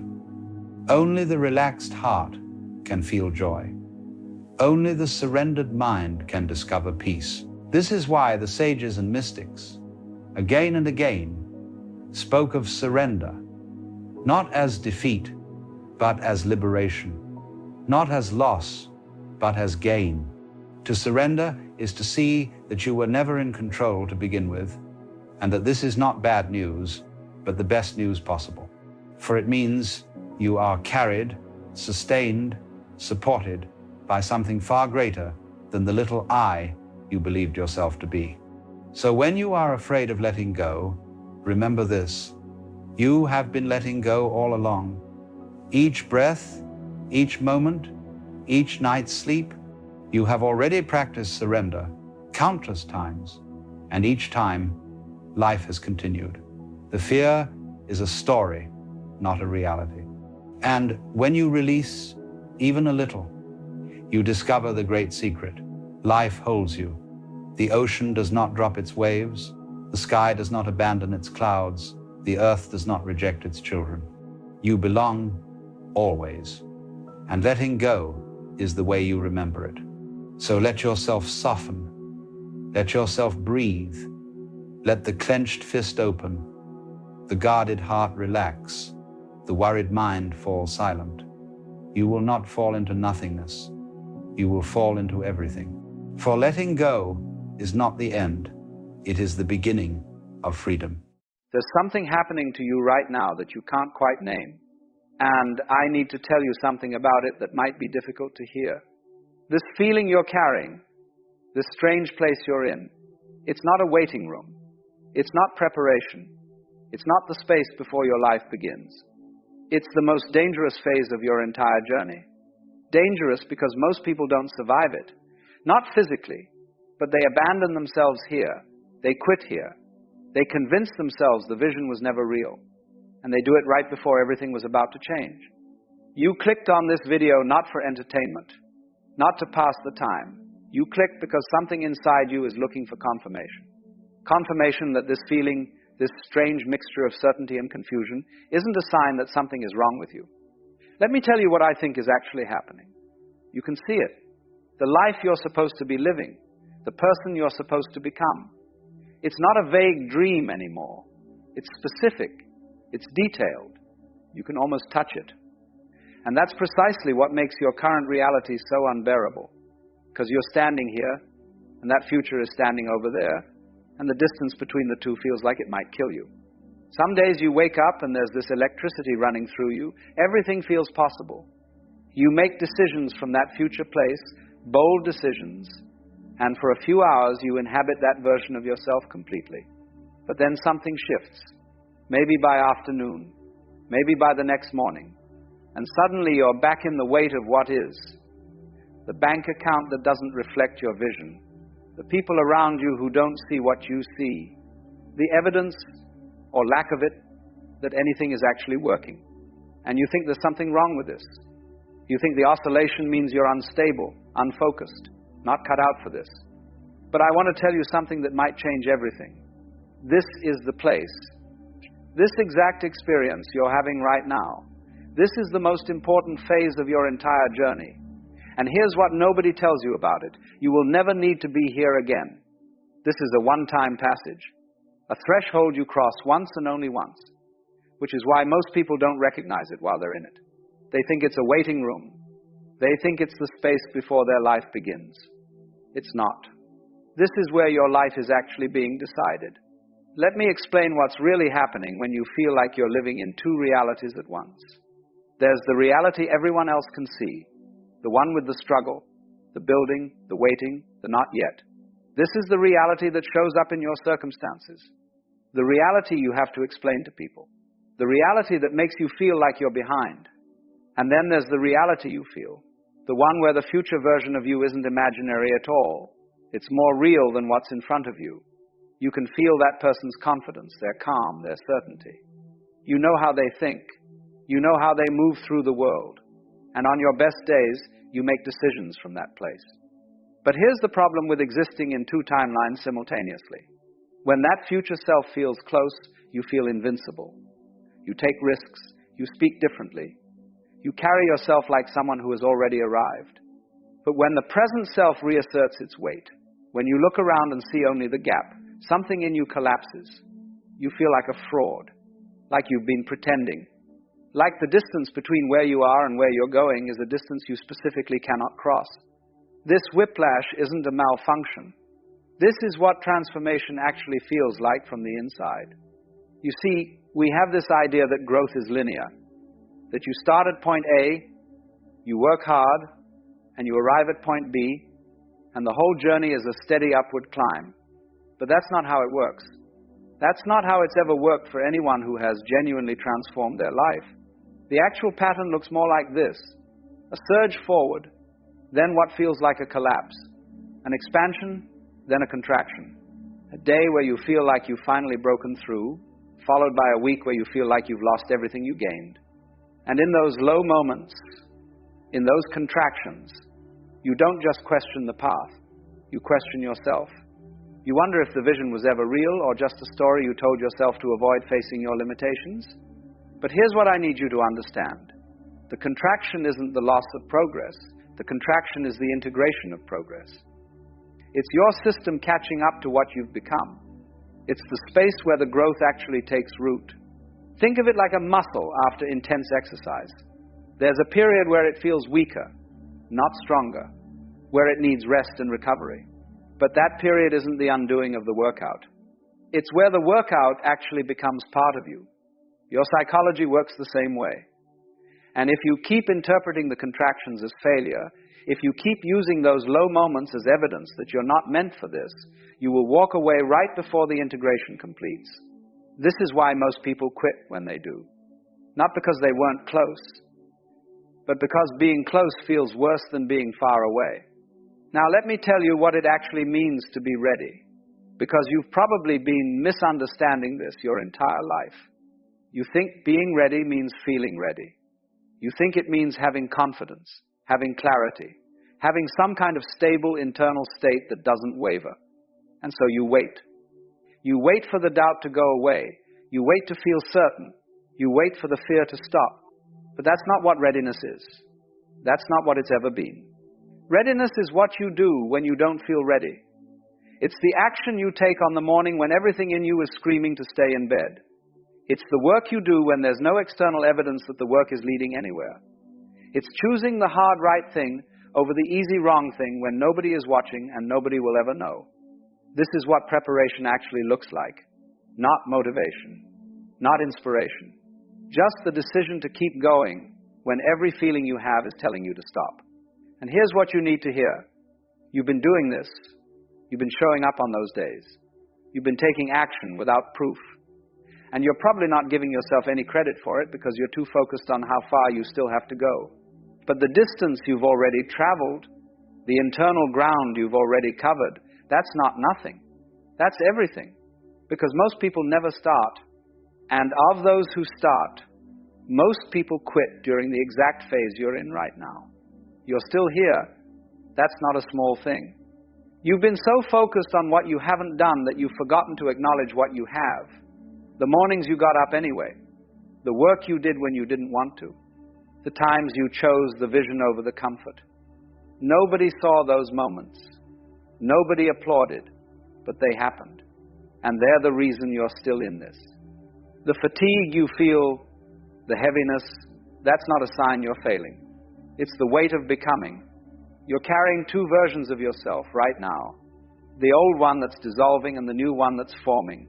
And that's exhausting. Of course it is. But it doesn't mean something is wrong. It means something is happening. But there's a voice, isn't there? A voice that speaks loudest in the quiet moments. When you're trying to fall asleep. When you're alone with your thoughts. When the distraction stops and you're left with yourself. And this voice asks a question that feels like a knife. What if it never happens for you? And you think this voice is your enemy. You think it's the thing you need to defeat before you can succeed. You try to silence it with affirmations. You try to drown it out with motivation. You try to argue with it, to present evidence, to build a case for why it's wrong. But what if that voice isn't trying to stop you? What if it's trying to test you? You see, there's something that happens when a person commits to a path that will genuinely transform them. The commitment gets tested. Not once, but repeatedly. And the tests don't come from outside. They come from within. They come in the form of doubt, exhaustion, the seductive logic of giving up. And every time you feel that voice rising, every time you hear the question, what if this isn't for you? You're not being attacked. You're being asked. You're being asked, do you actually want this? Or do you just like the idea of wanting it? And here's how you answer.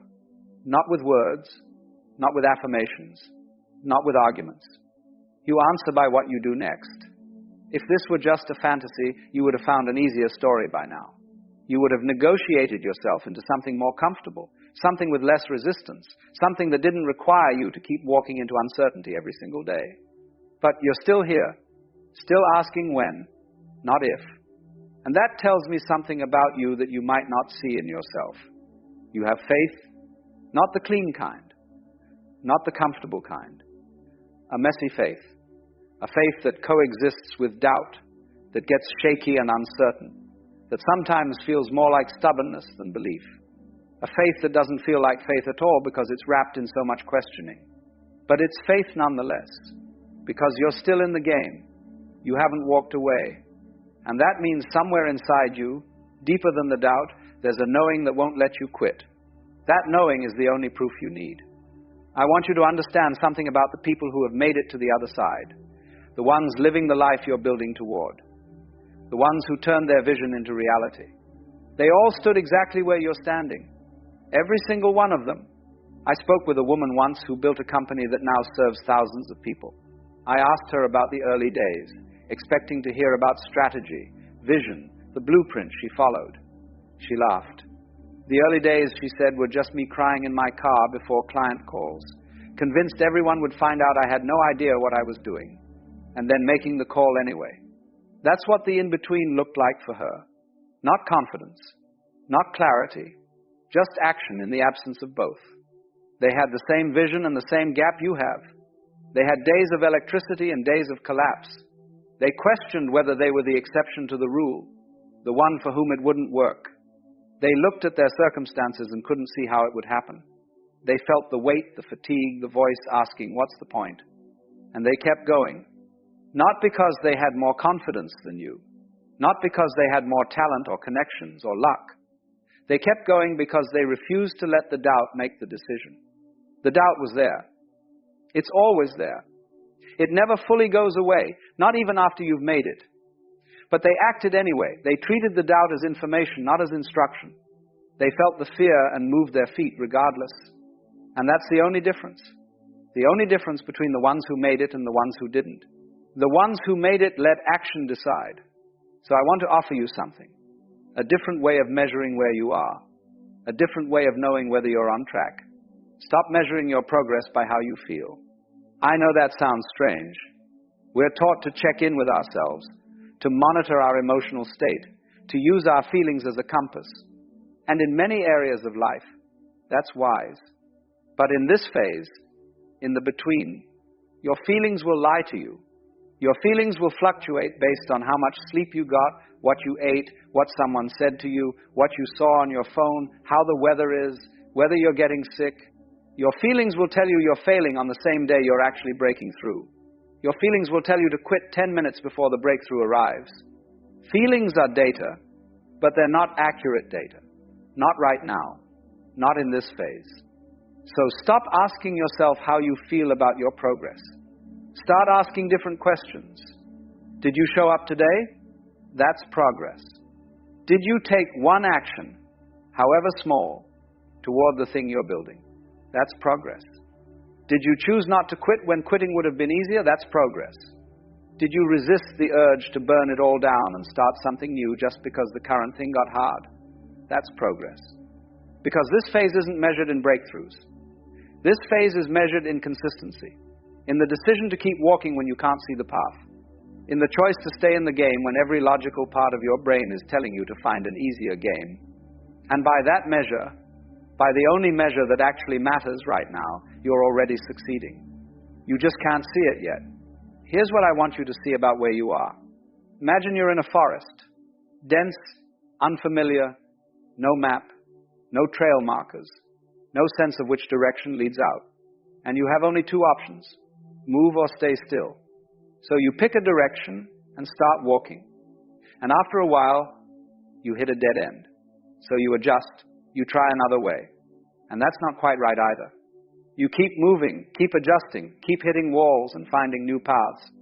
Now, you could interpret this as failure. You could say, I keep choosing wrong. I keep wasting time. I'm not good at navigating. Someone else would have found the way out by now. But that would be a misunderstanding. Because every wrong direction you've taken has taught you something. It's eliminated a possibility. It's sharpened your instincts. It's built your capacity to read the terrain. You're not lost because you're incompetent. You're in a place that can only be crossed by moving through it. There is no map for the in-between. There never was. The people who made it through didn't have better directions. They just kept moving when they couldn't see where they were going. The forest isn't punishing you. The forest is training you, and the training is the point. I want to tell you something that might be difficult to hear, but I think you need to hear it. This phase you're in, this between, this is not preparation for your life. This is your life, and it might be the most alive you'll ever feel. Because right now you have hunger, you have direction, you have something you're building toward, something that matters to you. You have skin in the game. You're not comfortable, and that discomfort is keeping you sharp, keeping you moving, keeping you becoming. And I know you're waiting for the other side, waiting for the moment when you've arrived and you can finally relax into what you've built. But I need to tell you something about that moment. It doesn't end the uncertainty. It just changes the game. The stakes get higher. The problems get different. The doubt doesn't disappear. It just learns new questions to ask. The people who have made it will tell you the same thing. They'll tell you that the hunger you feel now, the aliveness of building something from nothing, that never comes back the same way. Once you've arrived, you can't unarrive. And many of them miss this phase. They miss the rawness of it, the intensity, the feeling that everything was still possible because nothing was yet decided. So if you're waiting to feel successful before you let yourself appreciate this, if you're postponing your experience of the journey until you've reached the destination, you're going to miss it. You're going to miss the part where you were most alive. So here's what I want to leave you with. The fact that you're still here, the fact that you clicked on this video looking for something you couldn't name, the fact that these words are landing somewhere inside you, that's not an accident. Something in you recognized this. Something in you needed to hear that the place you're in isn't a mistake, that the struggle isn't a sign you're on the wrong path, that the doubt doesn't disqualify you. And the only confirmation you need isn't out there somewhere. It's not in a sign or a signal or someone else's approval. It's in here. It's in the fact that you refuse to stop, that you keep getting back up, that no matter how many times the voice asks if it's worth it, you keep answering with your actions. That's not weakness dressed up as strength. That's strength, the only kind that matters. So here's what I'm going to ask you to do. Not for me, for yourself, say it out loud, or write it where you'll see it, or post it somewhere others can witness it. 3 words, I keep walking. That's it. That's the whole thing.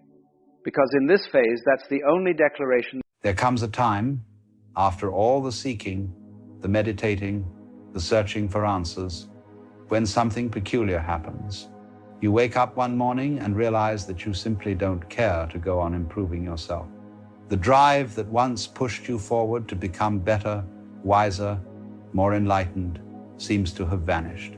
It's as though the wind that filled your sails has suddenly stopped, leaving you adrift in a vast and silent sea. And for many people, this feels terribly wrong. You see, we are trained from birth to believe that life must always be about progress, that we are here to grow, to strive, to push upward toward some imagined summit. Even in spirituality, this same mentality sneaks in through the back door. We meditate to get somewhere, to reach enlightenment, to become pure, serene, and wise. But then one day, you notice something has changed. You no longer feel that fire. You no longer have the same hunger for books, for teachings, for goals. And immediately, the mind begins to panic. It whispers, something has gone wrong. You've lost your way. But has it? Or could it be that you are, for the first time, standing still long enough to feel where you actually are? What most people call a lack of motivation is not the failure of the path, it is the flowering of it.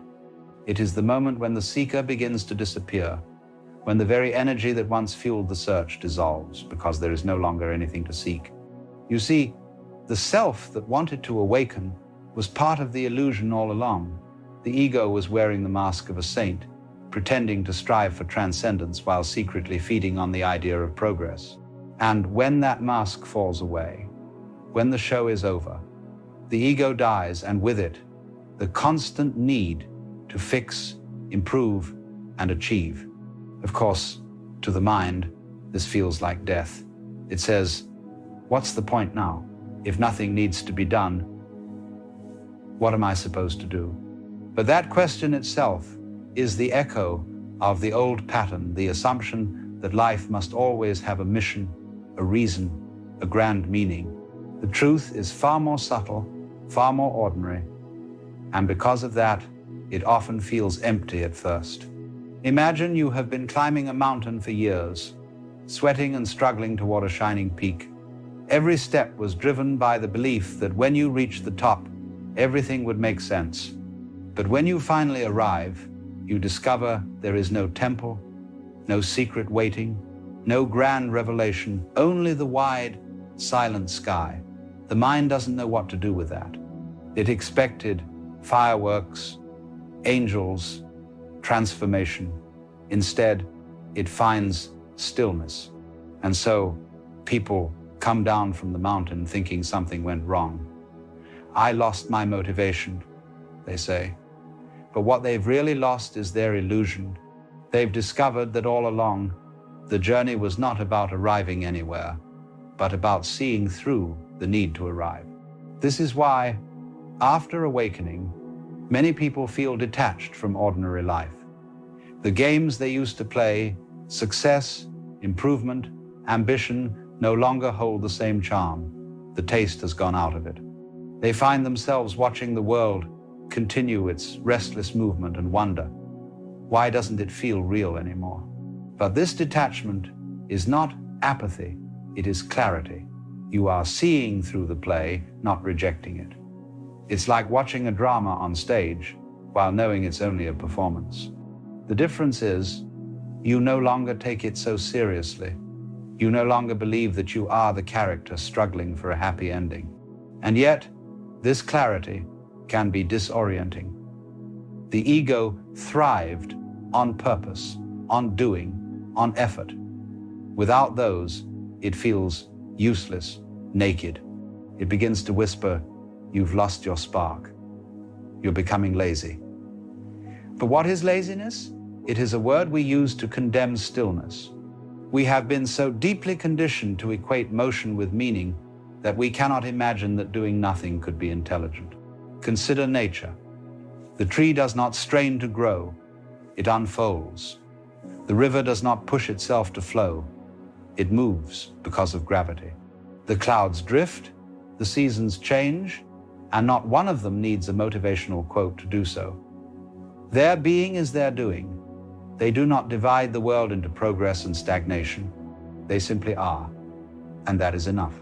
So when you find yourself unmotivated after awakening, it may not be a problem to solve, but a lesson to learn. Life is inviting you to rediscover a deeper rhythm, one that does not depend on the whip of the ego. For the first time, you are allowed to rest, to breathe, to exist without striving. And that can feel terrifying because it's so unfamiliar. The mind, when faced with stillness, becomes restless. It begins to invent new goals. Perhaps I should start manifesting. Perhaps I should find my life purpose. Perhaps I should help others awaken. These are subtle disguises of the same old game. The ego does not care what it's chasing, so long as it's chasing something.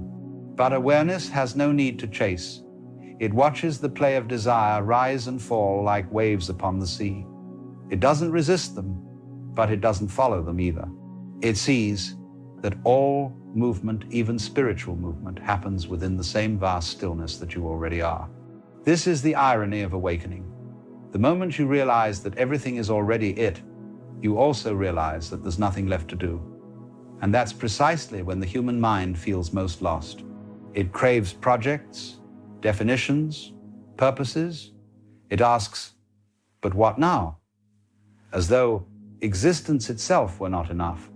You must understand, motivation belongs to the realm of becoming, but awakening belongs to the realm of being. The two operate on different frequencies. When you awaken, the machinery of becoming winds down. It doesn't mean you'll never move again. It means movement will no longer be born of lack.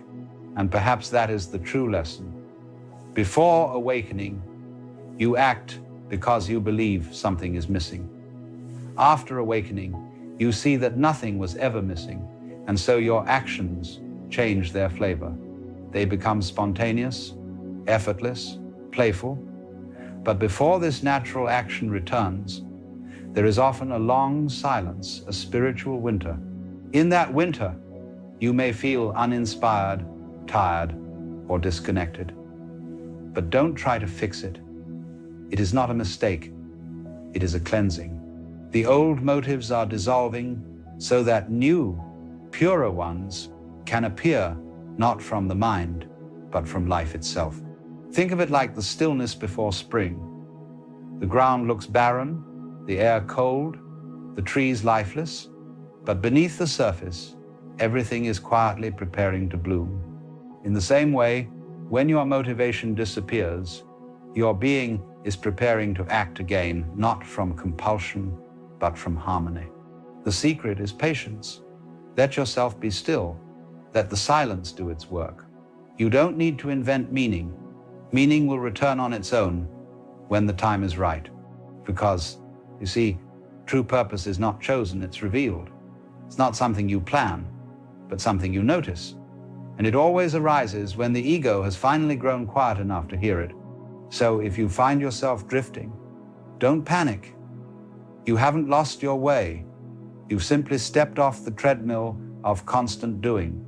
The world may call it laziness. Wisdom calls it awakening.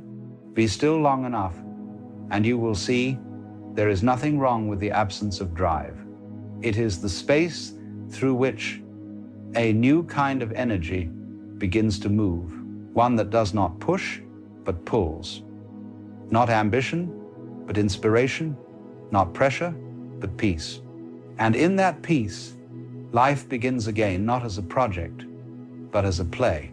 There is a moment after the long silence of awakening when life begins to move again, but it no longer moves the way it used to. The old urgency is gone. You are not driven by hunger anymore, yet somehow things still happen. Conversations appear, paths open, actions unfold. It is as if existence itself has taken over the steering wheel, and you are simply being carried. This is what the ancient sages called wu-wei, effortless action, the art of doing without forcing. It doesn't mean doing nothing. It means allowing the natural rhythm of things to move through you. When the ego stops interfering, when it stops shouting, "I must," then life begins to act on its own behalf.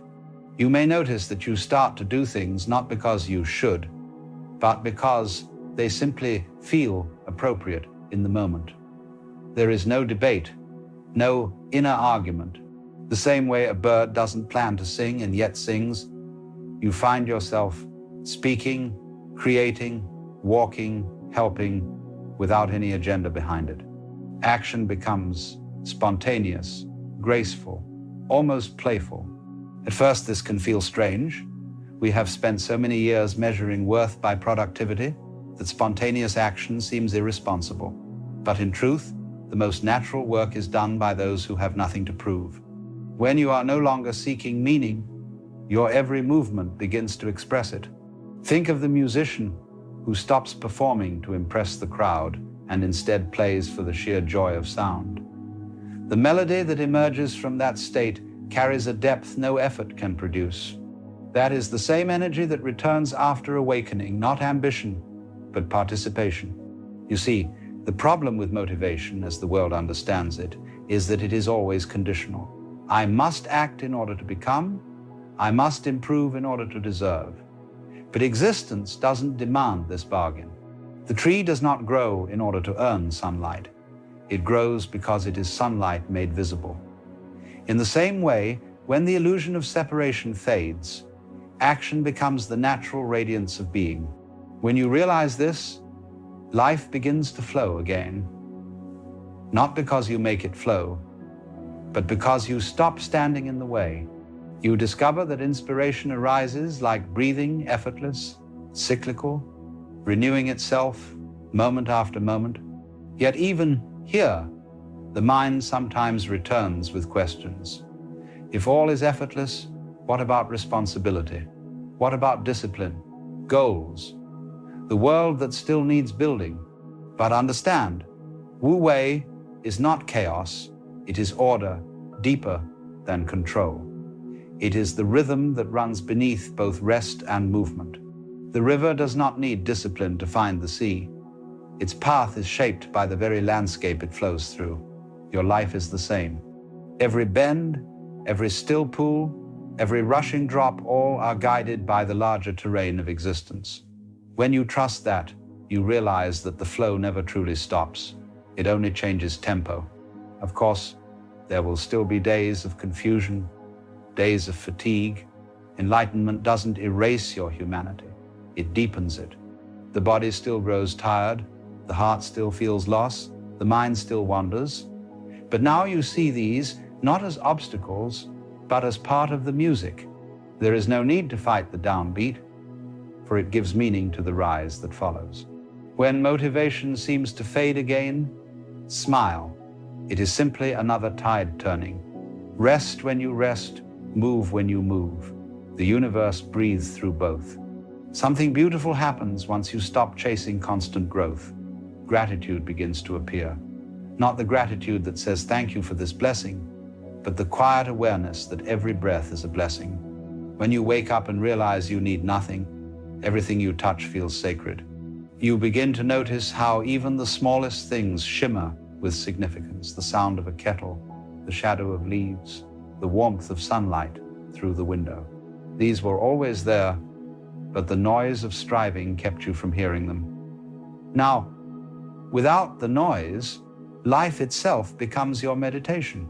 And from that simplicity, creativity returns. True creativity is not born from effort, but from emptiness. A cup must be empty to be filled. When you stop trying to produce meaning, meaning pours in. You might paint again, write again, work again, but the energy behind it has changed. It is no longer a performance. It is communion. This is why great art, great love, and great wisdom all arise from surrender. They come from those who have ceased demanding that life makes sense. For when you stop forcing it to be extraordinary, it reveals that it always was.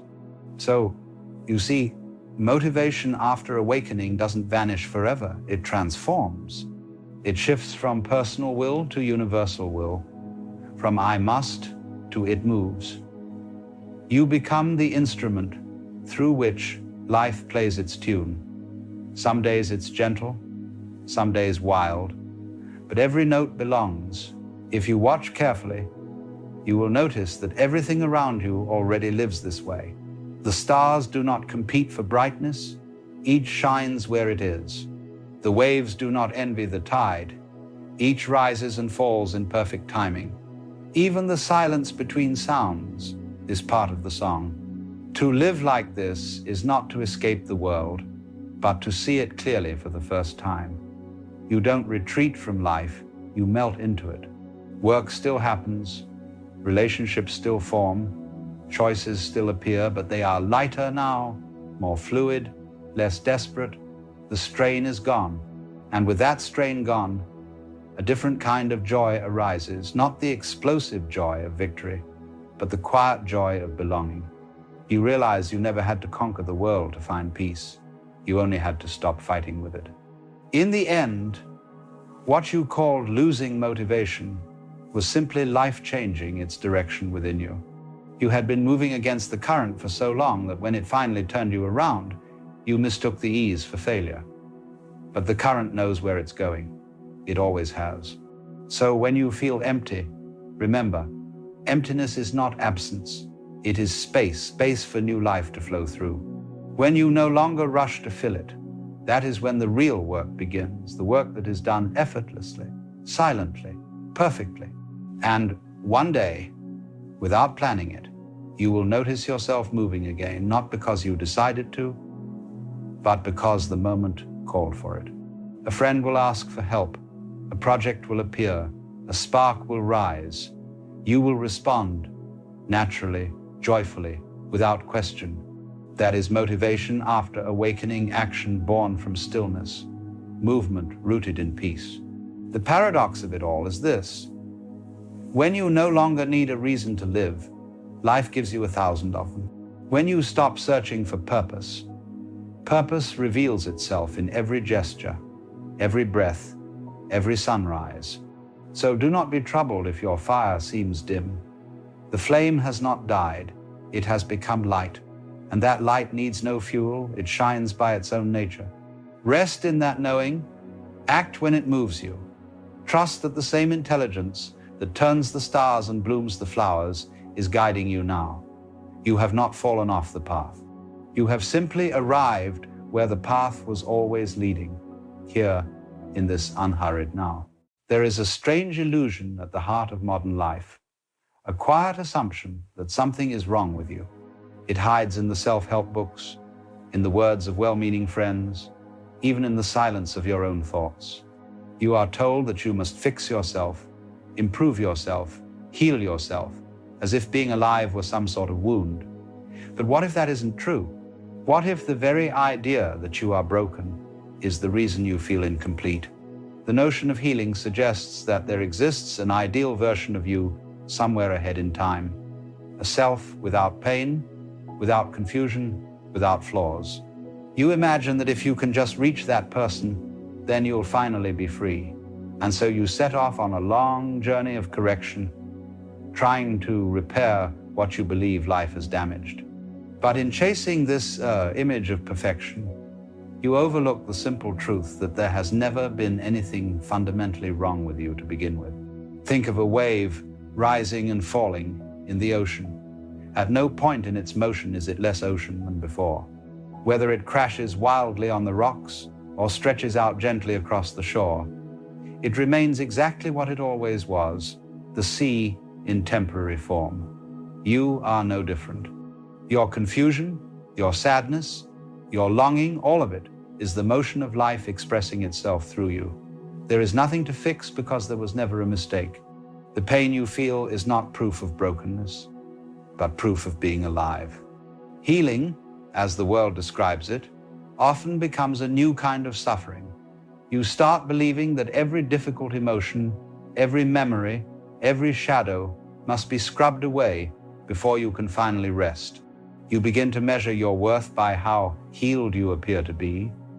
But the truth is, this endless self-repair keeps you trapped in the same cycle you are trying to escape. You keep searching for peace by rejecting the parts of yourself that need peace most. The mind is clever at disguising this pursuit. It calls it growth, progress, evolution, anything to avoid stillness. Yet the very nature of life is already movement. You don't need to make yourself flow. You only need to stop damming the river. What you call healing is often resistance in disguise, a subtle refusal to feel what is already asking to be felt. But feeling is the medicine. Awareness is the cure. Look closely at your moments of greatest pain.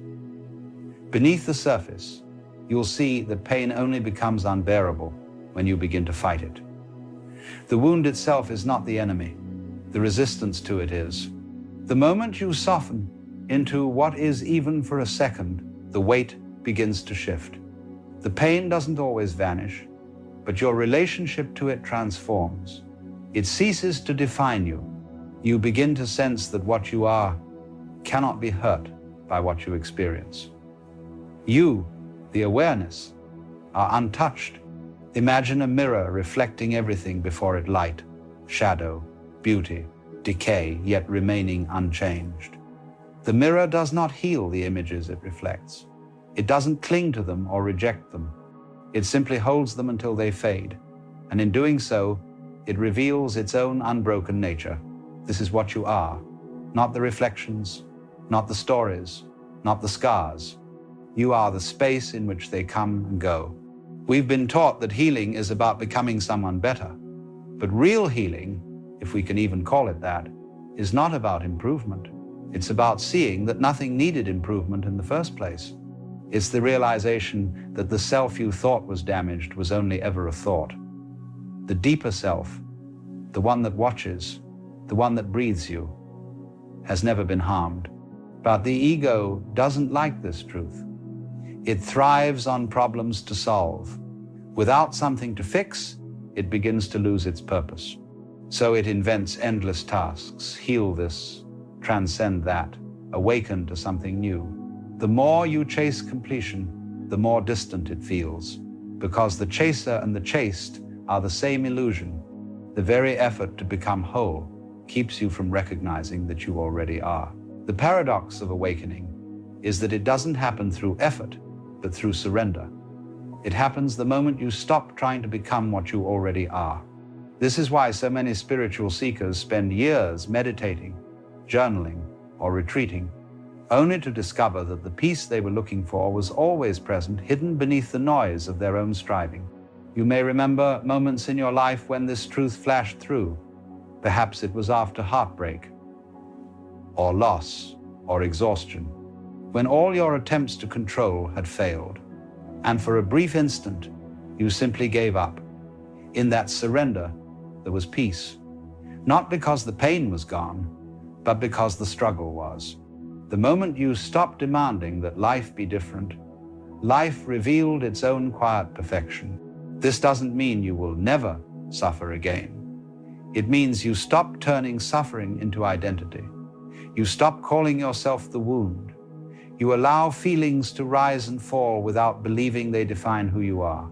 The tears, the laughter, the confusion, all are waves passing through the same vastness.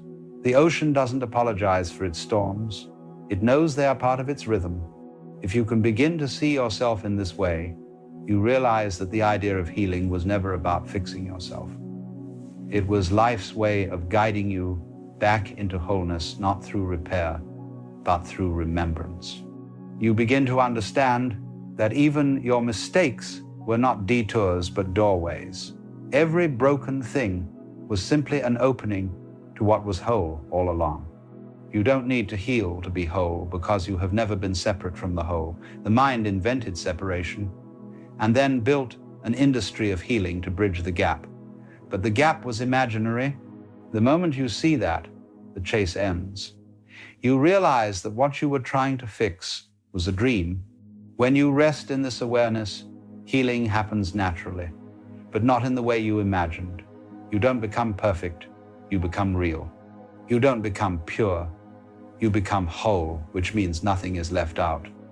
Your pain belongs, your joy belongs, even your confusion belongs.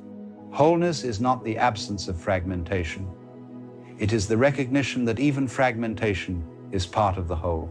The seed does not heal its shell by breaking it. The shell must crack for the life within to emerge.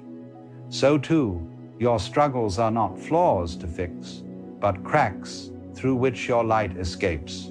Every time you allow yourself to feel what you've been avoiding, every time you stop fighting the messiness of being human, you grow closer to the truth that you were never broken, only unfolding. The end of seeking is not found in perfection, but in presence. The peace you long for is not waiting at the end of your healing journey. It is here, quietly breathing beneath all your attempts to find it. The more you relax into that truth, the more life begins to feel like coming home.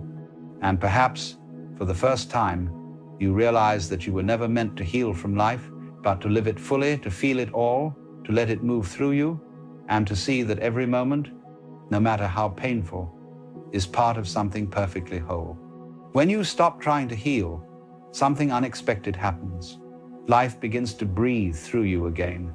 The air feels lighter, sounds become sharper, and even your pain takes on a kind of beauty. You realize that what you once called brokenness was not an obstacle to living, but part of what made living possible.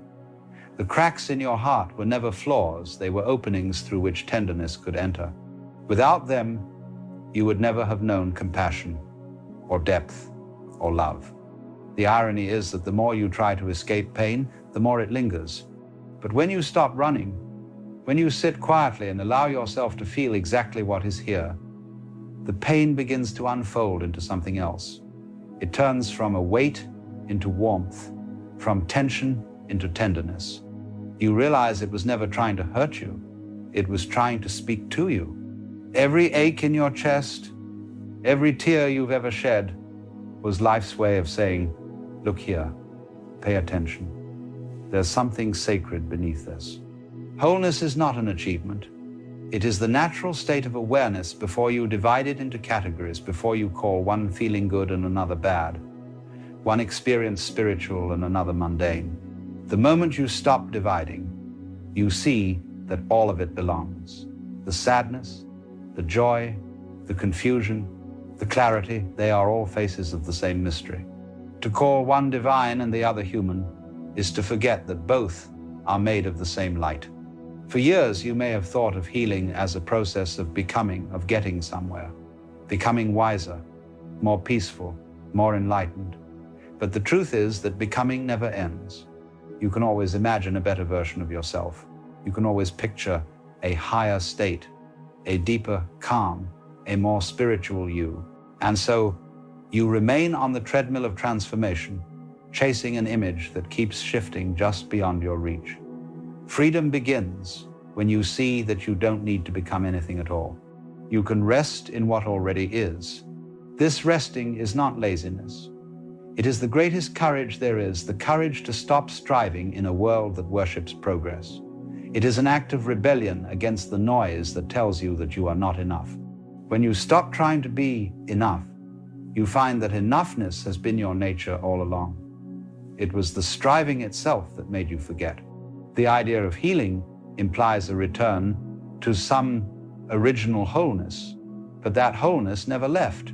What left was your awareness of it. Like clouds drifting across the sky, your thoughts, traumas, and desires temporarily obscured the light. But the light was always there, quietly shining behind everything. You don't need to chase it. You only need to stop fighting the clouds. There is a quiet intelligence in life that is constantly moving toward balance. You see it in nature. A tree grows toward the light. A river carves its way toward the sea.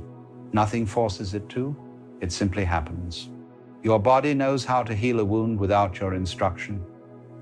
Your breath continues even as you sleep. The same intelligence that keeps the stars burning also keeps your heart beating. To trust this is to stop managing existence as if it depended on you. It never did. When you rest in this trust, the need to heal begins to dissolve. Because the one who thought it needed healing, the small self, the imagined center, was only ever a passing thought. It was never real. You realize that awareness itself was never wounded, never stained, never in danger. It has watched every rise and fall of emotion with perfect stillness. And that awareness is what you are. What does it mean, then, to live without trying to heal? It means to live as life lives, fluidly, honestly, without resistance. It means to let joy and sorrow move through you without clinging to either. It means to allow every experience to touch you fully and pass through, knowing that you lose nothing by letting go. You don't have to protect yourself from life. You only need to participate in it.